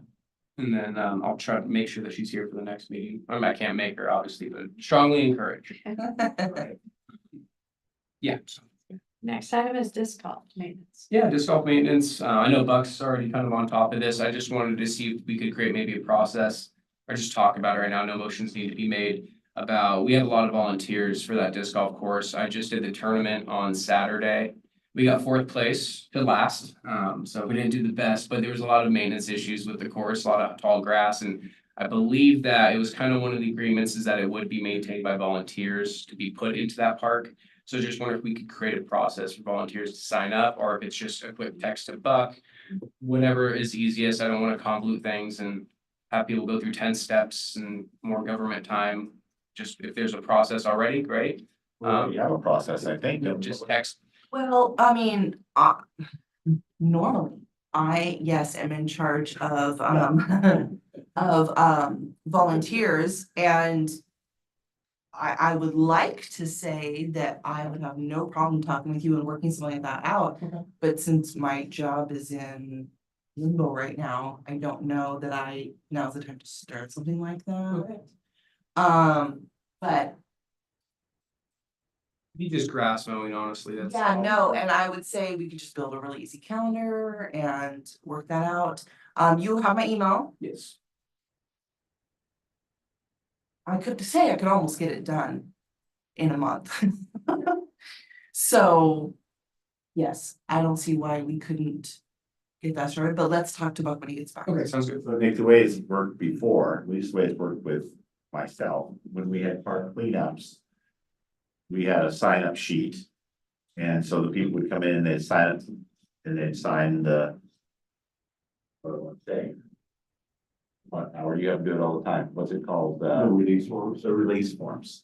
So, you know, we'd have a little table there, and okay, you're gonna work today, okay, if it's gonna work, you have to do this, they'd sign it. You know, It's good for a year. Okay. We have to be careful in that area. Calendar year. We're not, yeah, we have to be careful in that area too, that we're not getting. Okay, they got details to agree, technically setbacks and work followed when that golf course was built. And on what people Like want wetlands. to take out. I have a question for you, Nick. So you had a disc golf tournament. Yes. Yeah, I was gonna ask how many participants, but yeah, how many teams and how many participants? Am I gonna get anyone in trouble if I tell you? I'm not sure the exact process of what they did. Well, there's 114 total registrants. Okay. Yeah, and each team was a team of 3. And it wasn't like regular disc golf, it was kind of like basically you gotta throw through this hole to our left hand only, or throw a miniature disc, and it was kind of every hole was different, or use your offhand, and it was a really fun tournament. 104? 114, And they How came many from people all on the over team? the area. 3 per team. Yeah, they came from all, we got people from Washington, people from Southern Oregon, somebody came from Idaho. So it's called, Yeah, 3 special use permits per year at least for just golf tournaments, and there's hundreds. it's the fastest growing sport in America right now. I've been playing for a long time. I suck, so I'm not trying to brag or anything. But yeah, it was 2 teams of 3, so 6 people per grouping of it, so. But yeah, I know everyone enjoyed it, $60 to register, and a lot of that money is gonna be going to maintaining McCormick Park, they said, so. Yeah, so, just an idea. Yeah, thank you. So Howard, pedestrian traffic during construction. Actually, it was Great Cliffs off leash area first. Oh, sorry about that. Okay, I've had a comment from a couple of people that were my girlfriend was trying to walk in Great Cliffs. They walked to the far end of Great Cliffs, and when they came back from where the public launch is, they were accosted by a big dog with a guy sitting on the bench who totally ignored them as these 2 ladies are screaming. I went down there later in the day. I was accosted by 3 small dogs, and the people told me that the whole park is an off-leash park. And when I really realized that I was standing next to the outhouse or the bathroom facility, and literally in the cul-de-sac, there's a sign that says leash pass. So I started looking around. That is not very well marked in the park of where the off-leash area is exactly. The off-leash dog sign that's 2 by 3 foot that lists all the rules, unlegible. So Great Cliffs really needs to have, I was hoping Buck would be here today. We need to have much better signage at Great Cliffs Park about where the off-leash area is.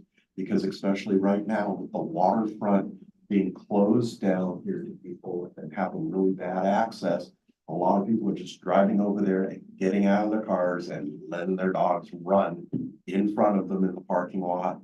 And then the trailer park that's next door to it, they were telling me that the sidewalks are all theirs. There's the memorial benches they deal with, and so they think that that should be an off-leash area. And so there was quite a heated discussion that took place in that area because it's not marked well where the off-leash area is. Is the sidewalk theirs? Did they build that sidewalk on private property? It's a cul-de-sac, it's a public right of way, that sidewalk that goes around it, as far as I know. When I asked Buck, he said the benches are even public access. They have, well, I mow all around it, so you shouldn't have any say. It's just like, I mow in Nob Hill, I mean, ultimately, it's a public park and people have the right to go places. I'd also like to actually ask that our code enforcement officer would start to patrol that area for off-leash dogs in the wrong area. You know, because when you have 3 little dogs running up to you, one's acting aggressively and the others are circling you. I'm sorry, I have wariness of little dogs. They can bite worse than the big dogs, you know. How is that, dog? Yeah, I have 2 comments on Howard's things. I always think about these things. One, Melissa just wrote a grant for $2,500 for signage. So that could be used. Yes. And one of the things that I mean, I haven't brought this up in years. But 4 or 5 years ago, the off-leash dog park is the one up above. Yeah. And it's an area, there's a cliff on one side, I mean, there's a cliff on one side and a drop off on the other side. And we talked about, fencing off half that area so that people could actually, have an area where they could, just turn their dogs loose. Because it's probably wouldn't be as muddy as a lot of other dog parks because that's an old area. Yes. And there's probably not much soil underneath that, but and I know this is not gonna happen. It's talked about, but I would like to see part of that fenced off as a dog park. Well, that whole terrace, I believe, is the dog park, and it's like, if you got a dog that's dumb enough to run off a cliff, just like people, then maybe that's Well, not that a place actually to put their happens. dog, you know? We can't fence every cliff in the city. No, but I mean, I wanted, no, I wanted it so that, you know, this makes, you know, people could just- Permanent. you know, but yeah, permanent, so people. Maybe just a fence right across the very front, so you walk through where that gate is, you walk through a gate, and that's Like Columbia City Dog Park. the off-leash dog park. Yeah, I've never taken my dogs up there. I think I'm going to. Next one. I mean, the one that. We discussed, dog parks. I'll say this. I've been to that. Yeah. It's muddy. I mean, that's Yeah. a prime Could piece be. of property there that they could be better utilized. Okay, moving along, As a different- 5:45. Yeah, Yeah, I'd perhaps. say two things. Yeah, I mean, that's where the dog park is right now, okay. you know? I think we should move to have a different dog park. Cause that's a really nice piece of land. Yeah, it serves a purpose there. Okay, that's future discussion then. Mhm. Hey, Howard, quick question. Yeah. Would you be willing to meet with me sometime within the next month to look at the area and talk about some signs, and then I can put in a request at our next meeting to utilize some of those sign funding to put in signs? Sounds perfect. Thank you. Get back to me and we'll set up a time. Okay, Okay. okay. Pedestrian traffic during construction. Okay, that just comes back to, real quickly, I don't know how exactly I want to state this. During the daytime, this area is getting, at certain times, is exceptionally hard to walk into in certain areas. You'll find sidewalks closed with the same detour, and it points you over into a dump truck and a backhoe in the crosswalk. If you go up right in front of Dana's shop, you have a crosswalk that is there. It actually, I believe there was a sign that said detour, you go across, there's traffic cones, and the only way to go is to walk left in the lane of traffic. So I'd really like to see, I believe our construction is very important, what we're doing here. Anything that we can do to expedite it to be done quicker is a priority. But we need to make sure that these contractors maintain accessibilities to people being able to walk into these areas safely with all this construction going on. I have my real doubts about it. The far end of the veneer plant property has hardly anything going on, and I'm told that's a dangerous area. We just can't open that up and let anybody go out there to get onto the waterfront that way. But try walking around here sometimes. You've got a great big huge front end loader that's going through. You've got backhoes in the street. You've got equipment that's backing up in the street where you're coming down the street and it says sidewalk closed, so you're walking in this part of the street. And there's a backhoe with its backup alarm going. Not everybody is savvy to understand how you get around that. And in some parts, it's only going to get worse. We've lost another staircase coming down off of the top of the hill now has been closed off. So that really, there's only two ways for people to get into this part of town. That's to walk down street that goes up by Jilly's to my neighborhood, and one of those sidewalks is closed. Eventually, they're gonna close that whole thing off there. The other walkway is to come down by John Gum School, and those sidewalks are, a big chunk of those sidewalks are closed. You gotta walk through an open parking lot. So we are losing accessibility to walking in the downtown area, especially during the daytime. Do they have good signage on there saying, left-hand side closed ahead on Nothing, sidewalks? nothing. It varies, the signs get moved around constantly and everything else. So I know it's important for us to get this project done, but if our community really is open down here, we have to express that pedestrian traffic is just as important as the car. You know, at times I couldn't figure out how you'd even get to the Crooked Creek Brewery, that each sidewalk is closed. You know, so I don't know how to express that more, that we need to, hoping Brandon will go back and just say we need to have a little more accountability with our contractors, Signage. that they're always keeping the pedestrians in mind. You know, one day there was Their sidewalks closed, but there's a Comcast truck or a telephone truck parked right across the crosswalk where you go to get to the grants. How long were they parked there?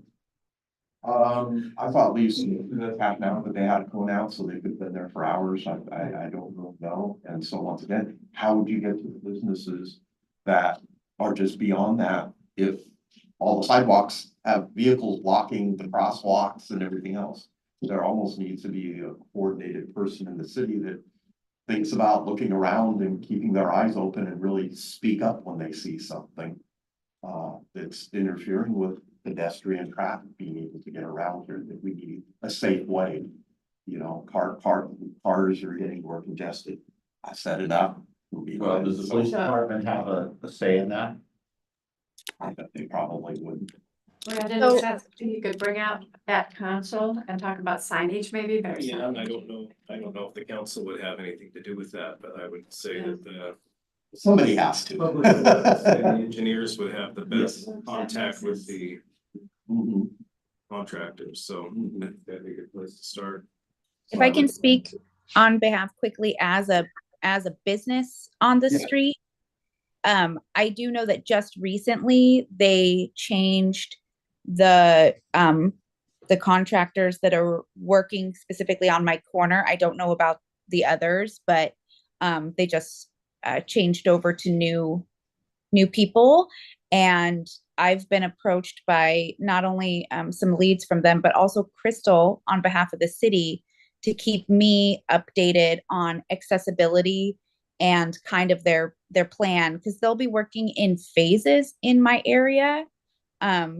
And they were really great about updating us on kind of a quick timeline and what their plans are for accessibility during that time.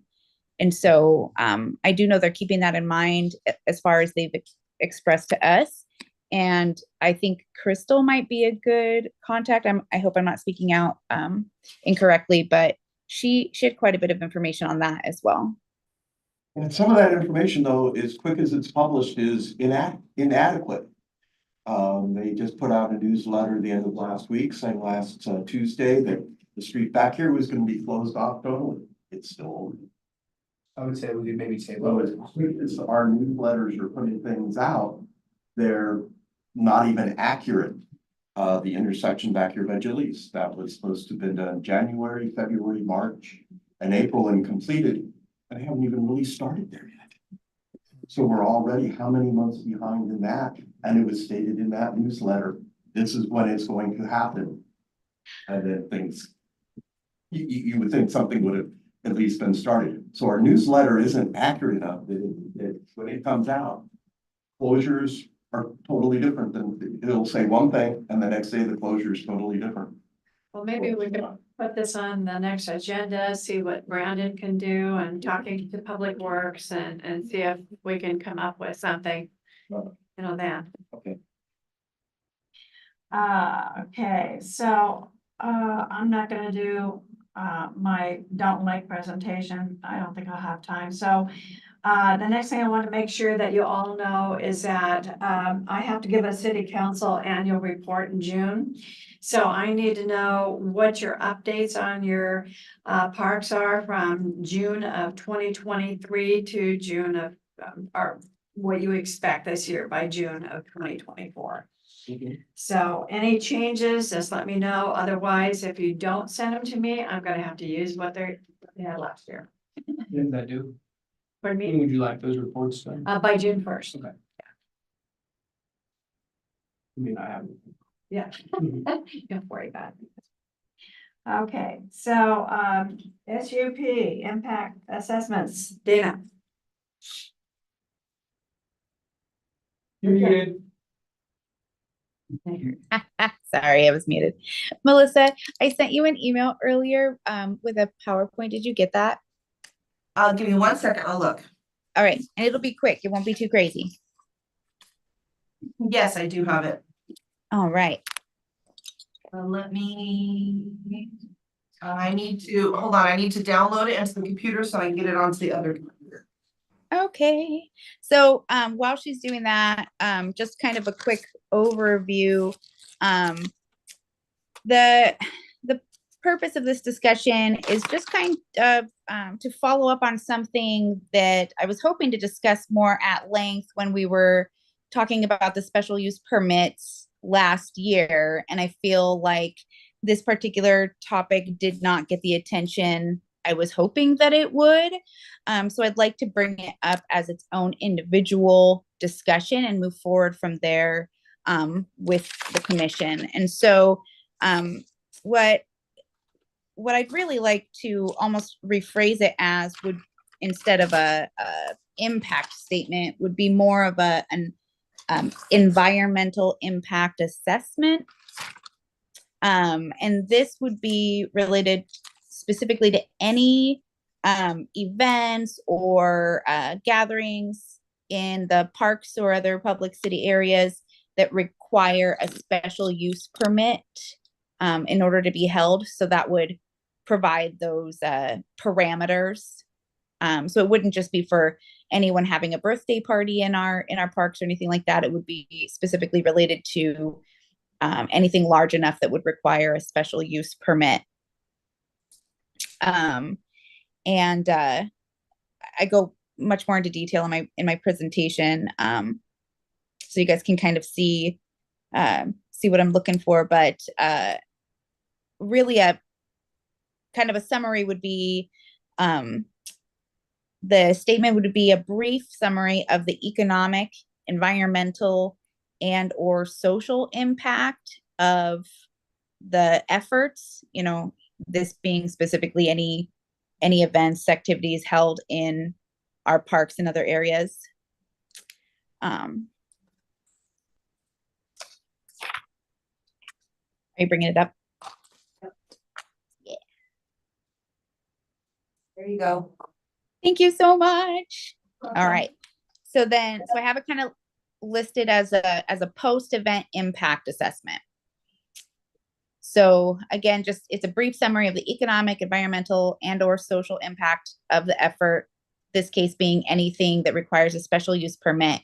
And the main goal is to safeguard the natural environment. So the next couple of slides are quotes that I've taken from studies that. I need to get it up on the big screen for them. Hold on. Oh, okay.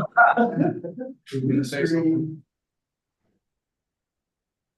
Ay, ay, ay. We believe in you. Move. There we go. So they can see it, and then I can share the different screen. Hold on. Okay, great. Share screen. There we go. How's that? Perfect. Thank you so much. Yay! All right, everybody wins. Here you go. So the next few slides are quotations that I've taken out of a few different large-scale studies and journals that are specifically related to like environmental impact of different kinds of events. So this terminology is all utilized from those particular writings. So this one stated that tourism and events are interrelated in a complex way as they all have impacts on various magnitude on the environment, social and cultural systems, and the economy. As a growing sector, tourism has become a significant contributor to the global economy and has the potential to promote economic growth and development in many regions. However, it can also lead to a range of negative impacts such as environmental degradation and cultural erosion. Go to the next slide. So events can be an important aspect of tourism, giving rise to event tourism sector. And again, this is not just about tourism, this is about any and all events, including things such as the disc golf tournaments as one example, right? And they can have a significant economic, social, and cultural impact on the host communities. However, they also have significant environmental impacts, particularly outdoor events. As the popularity of outdoor events continue to grow, it's important to understand the environmental consequences of outdoor events and to implement sustainable practices. Addressing environmental sustainability is therefore a crucial aspect within event tourism planning and management. In recent years, sustainability and sustainable development goals are gaining more visibility in event planning and management. The triple bottom line approach, which emphasizes the equal treatment of economic, environmental, and sociocultural dimensions of sustainability, has gained widespread acceptance in the field. According to this approach, none of the three dimensions should be prioritized over the others. Instead, they should be given equal weight in the development of sustainable events. So these are examples of tools and measures that would be included in the impact assessment. So a plan, do, check, act. This can be utilized in multiple avenues in theory and research, problem solving, etc. But in this particular case, we're looking at a method for continuous improvement consisting of 4 stages: planning, implementing, monitoring effects, and adjusting accordingly. Certifications and measures. These are international standards that specify requirements for a sustainable event management system. They can provide a framework for event organizers to manage the social, environmental, and economic impacts of their events. Having an environmental impact assessment specifically, which is a process that evaluates the potential environmental effects of a proposed event to identify and mitigate any negative impacts on the environment. Looking at the carbon footprint, and this is referring to the amount of greenhouse gas emissions, mainly carbon dioxide, produced by the activities associated within an event, including transportation, energy consumption, and waste management. The ecological footprint refers to the measure of impact for an event on the natural environment, including land use, water consumption, carbon emissions, all of that, which can lead to resource depletion and ecological damage. Zoning refers to the practice of designating specific areas or zones for events in a given geographical location, and to regulate noise levels, traffic flow, and especially potential impacts on the surrounding environment.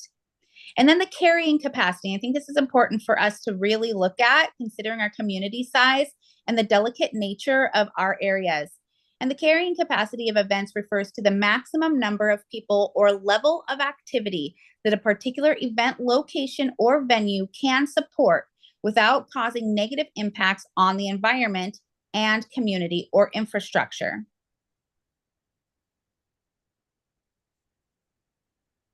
So components that I think should be included if we implement something like this into as an add-on for our special use permits would be a brief overview of the event.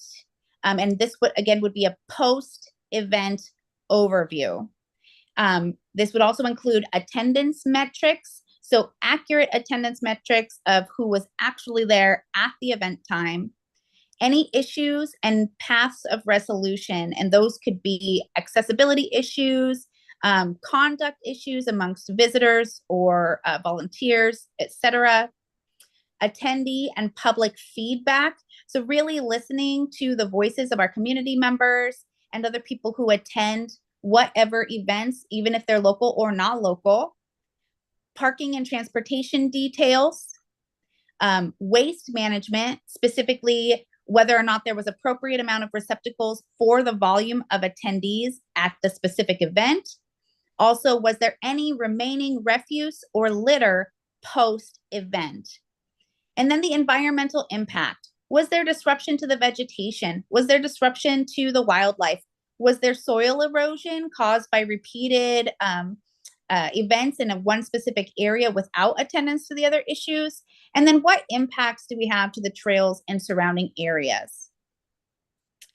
So that's just kind of a quick rundown. I know we're about out of time. I'm going to leave this with you guys, but I'd like to add this on to a future agenda so that we can really take this into consideration and put a plan in place to just conserve our beautiful community, again, with mitigating the damage to our parks and trails as the core value there. Thank you. Any questions? Well done, Dana. Well done, I love it. So Dana, what you're thinking about doing then is after an event takes place, to do like an after action report. And Yeah. then if that same event is gonna happen the next year or an event that's similar to it, then you try to mitigate what you learned from the previous event. Absolutely. And I think if it's a recurring event, including something, say, like 13 Nights is coming up, there's been a lot of community concern with it being held in McCormick Park, which I think is a great idea, especially considering the current construction environment. But some of the concerns I've been hearing from the community is how it will affect traffic, how it will affect trails, how will it affect the local surrounding vegetation. And those are all things that are important to consider, pay attention to, and just assess how we're doing moving forward. Because while community events or things like the disc golf tournaments, all that kind of stuff are fantastic, wonderful, and a great thing for our community, it would be a disservice to our community to continue to hold things like that without taking into consideration the long-term effect on the surrounding areas, and making a plan in place to see how we're doing and make adjustments every single time is what's going to keep it being an awesome thing. Maybe there's just a piece of this that's missing, but I believe some of this is already being taken care of in terms of when permits are put in. I know for one, because we deal with permitting for certain activities and events in the community. Those things that you're talking about are things that are considered and questions that we are asked. So you're just asking that the city provide our group with that response from those different groups. Is that what you're? Because I think what you're asking for is good. I'm just saying that's already being done with the permitting process for the most part. Maybe not. I don't know if to the degree that you're getting at, but a lot of that stuff's already, I mean, they take into consideration before I put how many people are going to be and what the impact's going to be and the traffic, all those things I have to address. I've had to address all those concerns. Right. And I know, from our review of the special use permits last year, I recognize that a lot of these things are on the application and in the packet to be aware of prior to the events. However, I personally feel that there's very little follow-up on assessing whether or not those things were attended to properly. And this would be a tool that would be a cooperative tool for both the event planner, whoever, for whatever event it is, and then the city itself or the Parks Commission to come together and make sure that everybody's on the same page. Who would be tasked with having to do this?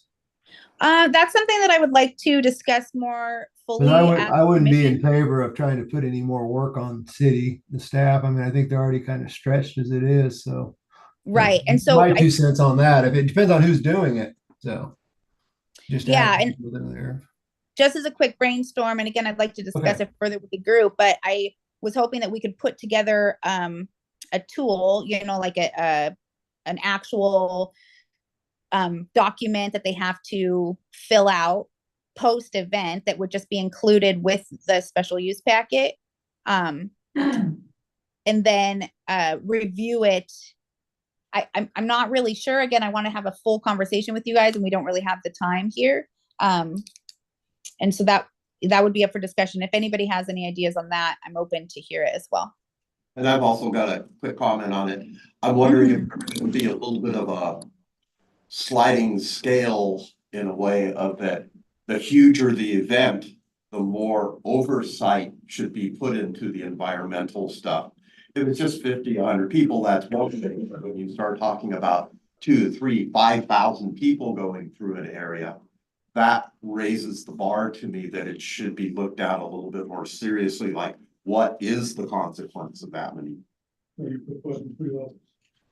I'm not sure how. I appreciate that. I'm just saying that there should be a little bit of a level of review that if you're talking about a huge event, then more people should have their input on if it's really good or not. Or absolutely what the damage could be. Small events, hey, I mean, not that much is probably gonna happen. Things can happen, but it's our larger events, parades where the crowd's out of control and stuff. We need to have more, there needs to be more higher scrutiny of those permit stuff, more people that would come. You've had experience with that. Yes. Absolutely, absolutely. Yes. So Yeah, that's, and during my that's the only reason I'm saying. during my research for this, I found internationally that a lot of locations for their larger scale events, this is mandatory. It's already part of their process, and that they encourage it for even some of the smaller scale events. And what we host in our town, according to their metrics, would be anywhere from medium to large scale events. And so they would fall into the line of kind of what is a standard when it comes to most large scale events. And so I think it's something to consider. I'd love some more input from you guys in a larger discussion. Yeah, Jerry? In these other jurisdictions, who does the follow-up? I'm sorry, what?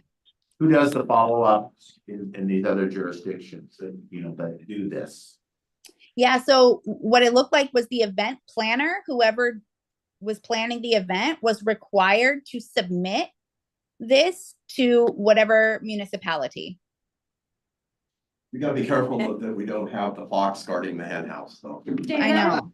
Dana, I've got this on the action items. Can we continue this at the next meeting? If everybody is done with their discussions on it. Yep. Thank you. Thank you. Okay, so I'm not gonna be able to give the whole report, but you've already got a copy of it, so you can read that.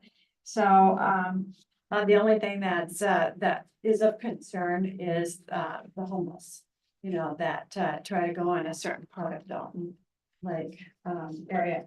But I try and keep that, taken care of by one of the police sergeants at the city. But otherwise, we're moving forward. So I wanted, as I, said that I gave my presentation last month, and I promised to bring better maps. I hope this satisfies some of you. We moved on to old business, Lynn. Yes. And so I'm trying to do this really fast, sorry. Where are we? I know, that's why, okay, so this I got from planning, this Woodland Reserve base map. Here, and I've outlined the areas in red, you should be able to see that on your map. So it starts at the top here, this is a parking area of the back area where the recreation building is, so really close to the park. So I started from there and marked all the way down, these are streets. The trails that I'm gonna show you next, that goes all the way down to Russell. All that area, and I understand that PGE is gonna probably want some of that, and I'm looking at that now, and also another business that will come into the old Boise Cascade area. But anyway, this map here with the blue trail on it, this was done with Onyx. So it's good within a foot. And I started at the top here, marking it at the parking spot closest to the park, the old Boise Park. Okay, this. And work down, Lynn, I'm confused. So what's the red? that is the delineation of the area I'm asking you. And this trail here that runs down the right-hand side is actually used by vector control. So they go into those areas and they're pretty wide. There's not too much to do except for cut some of the grass that has grown up in there. But where the red dot is here, that's where the two Camas fields are. So as you park and walk through the main park along the creek and down, and there's a turnaround there. And you go up the hill and there's the Camas field, and there's another one to the left of that. I know that area well. And it looks bare, you can tell, and the Camas likes I was wondering if it had a perched water table there, because they like that and they like the higher ground. And it's drier, rockier. there, excuse me. Yeah, so what we did was walk back to the main turnaround trail there. And down, if you're going down the left-hand side. Then you can see the Camas field there. And you go down a little further, there's an offshoot there that goes right to the creek. And that's a beautiful, beautiful area. And then down the main trail, all the way down to the trestle and Railroad Avenue, that's all St. Helens property. So, and I gotta say that, the Camas is everywhere. So even down that side trail to the creek, I mean, you see it in different spots, depending on if it's how high it is and how rocky, because it seems to like that. So, and we've actually,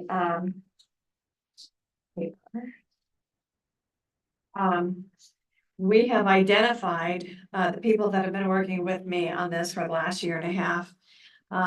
She's a naturalist and she identified, almost 75 different species of flowers, bushes, different trees, and some invasives that we've got marked as well. There isn't too many, but I noticed a couple of holly trees in the old Boise Park area. So, any questions? I can, I have a comment. that's right, okay. So I've walked this several different times. So, you know, once you get to the Camas field right here where the red dot is, you know, you can basically walk all the way down here. There's a couple trees down there that probably, you know, fall down, but I mean, the trail could just, you know, once you get here and go around this way, it's basically an easy walk right along the creek there. And that's where that joint trail could go, you know, to along there. But it's really nice and open, all the trails. It's real easy. We did find a tent towards the bottom by the trestle, you know, going down that area. It was right in the middle of the road. There's an old campsite on the west side of the Camas Meadow. Saw that when we went and visited the place in 2022. Any questions? Okay. All pretty much right there, and like I said, So when, you gotta, so what you're asking, I know this will be brought up at the special meeting, I know that.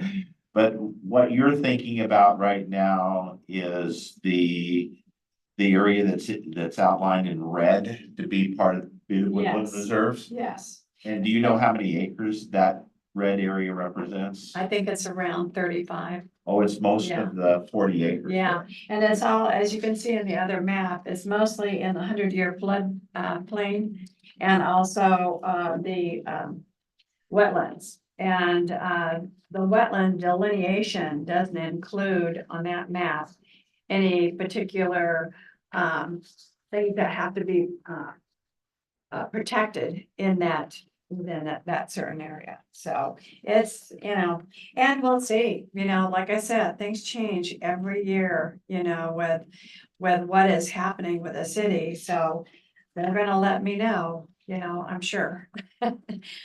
On what can be used, but it looks like the PGE area is gonna be used at the top here where it's open.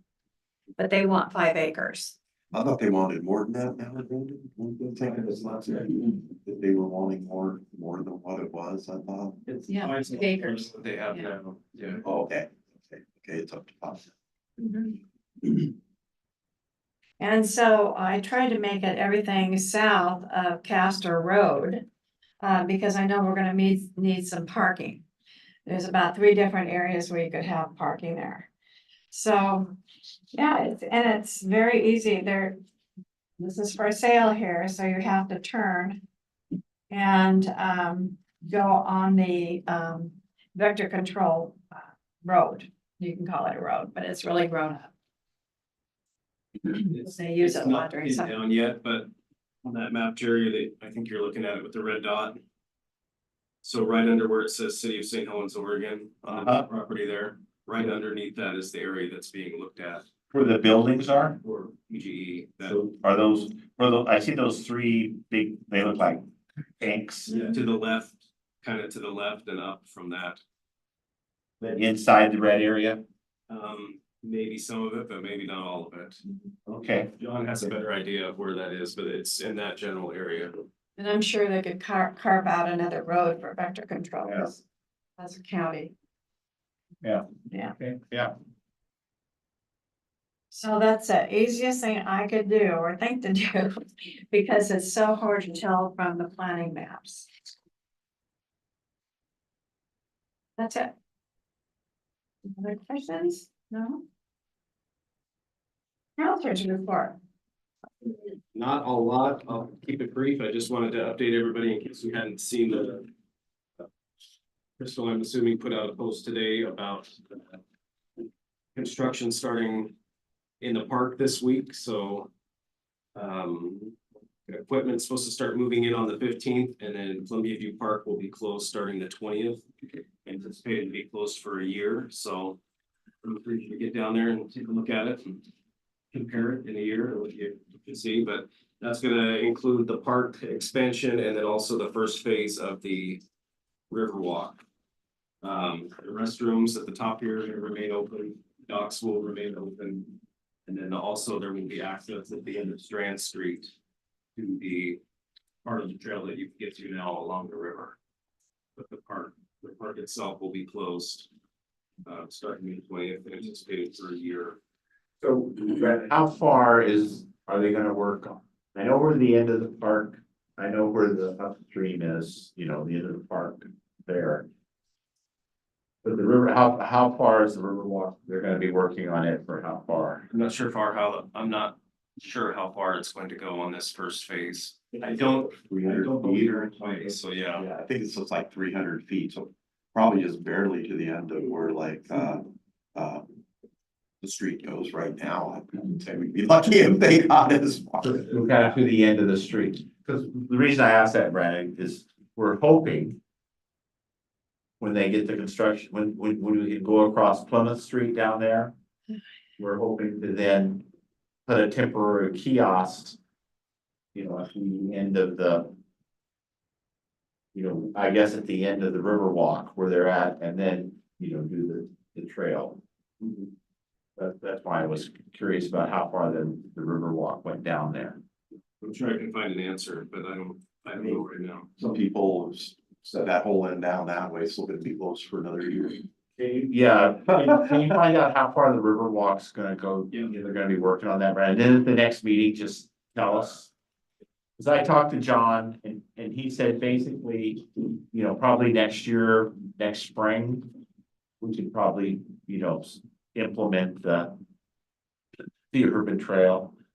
Or at least most of it. When I hear Howard's concerns, I appreciate that, and I'll share those concerns. I hate to say it's probably gonna get worse before it gets. Oh, it is, but- it is. I feel I'll only be able to walk down to a meeting here, within the next couple of months. Whenever they start working on the intersection by Gillies, since everything's closed that way, I'll give you a red. then you won't be able to walk down here. Good. As obtrusive as it has been so far, it's been mostly removed from the downtown area, and now it's reaching. I just wish that they would finish, are they gonna tear the whole town from one end to the other up and then say, well, we're gonna wait till we get this all done before we start doing any paving that way? Where they really should be trying to complete something as they're coming this way instead of like everything's ripped up and nothing can happen this way because you're just waiting on this little thing over here, so we're not gonna do it. So much area they could open up down safer. I've got one discussion item here, and it actually came from Dana in January. And she was talking about onboarding for new commissioners. I think we should do that. We've got 2 new commissioners and show them the different parks, a quick tour of the parks and meeting with Buck. And how to keep track of their hours and just, all the paperwork, that you need. So what do you think of that? I do have a big packet here. Oh, we did get a packet? Good, great.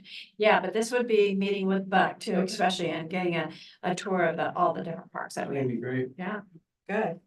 and I don't wanna say anything about Nob Hill this time for once, but we are coming up to our summertime, and usually during the summertime, at some point, we do take a tour of something or some park or something.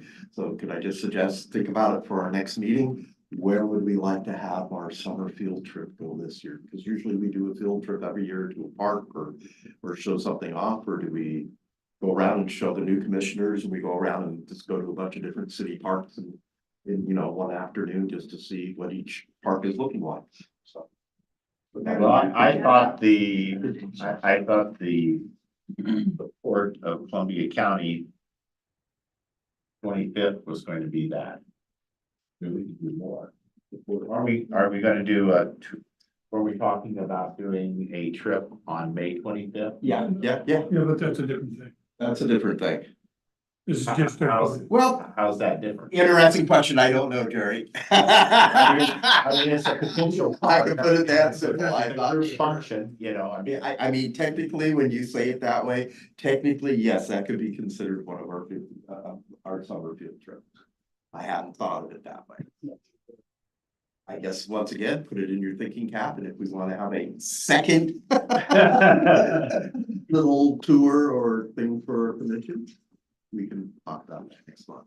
Put down for action. Right. I just want to add, I'll then put mine down for. on the presentation, there's input and feedback. If you think about anything, just email me on it. And then put me down for the urban trail subcommittee. Hopefully. Reed will be here. All right. I like, we want to get new people I've got involved. that on my Okay, list. okay, then I won't bother calling. Melissa may not be around. Oh, excuse me. Yeah. Fair enough. And if you're not, we've been very And there's, happy with you, and we wish you all the best in whatever goes on in the next, whatever. Listen, you've done really a nice job for us. Yes, yes, Appreciate your efforts. yes. there's no other, comments, for discussion, then we'll end the meeting adjourned. We had a special meeting. I'll try to call you. Text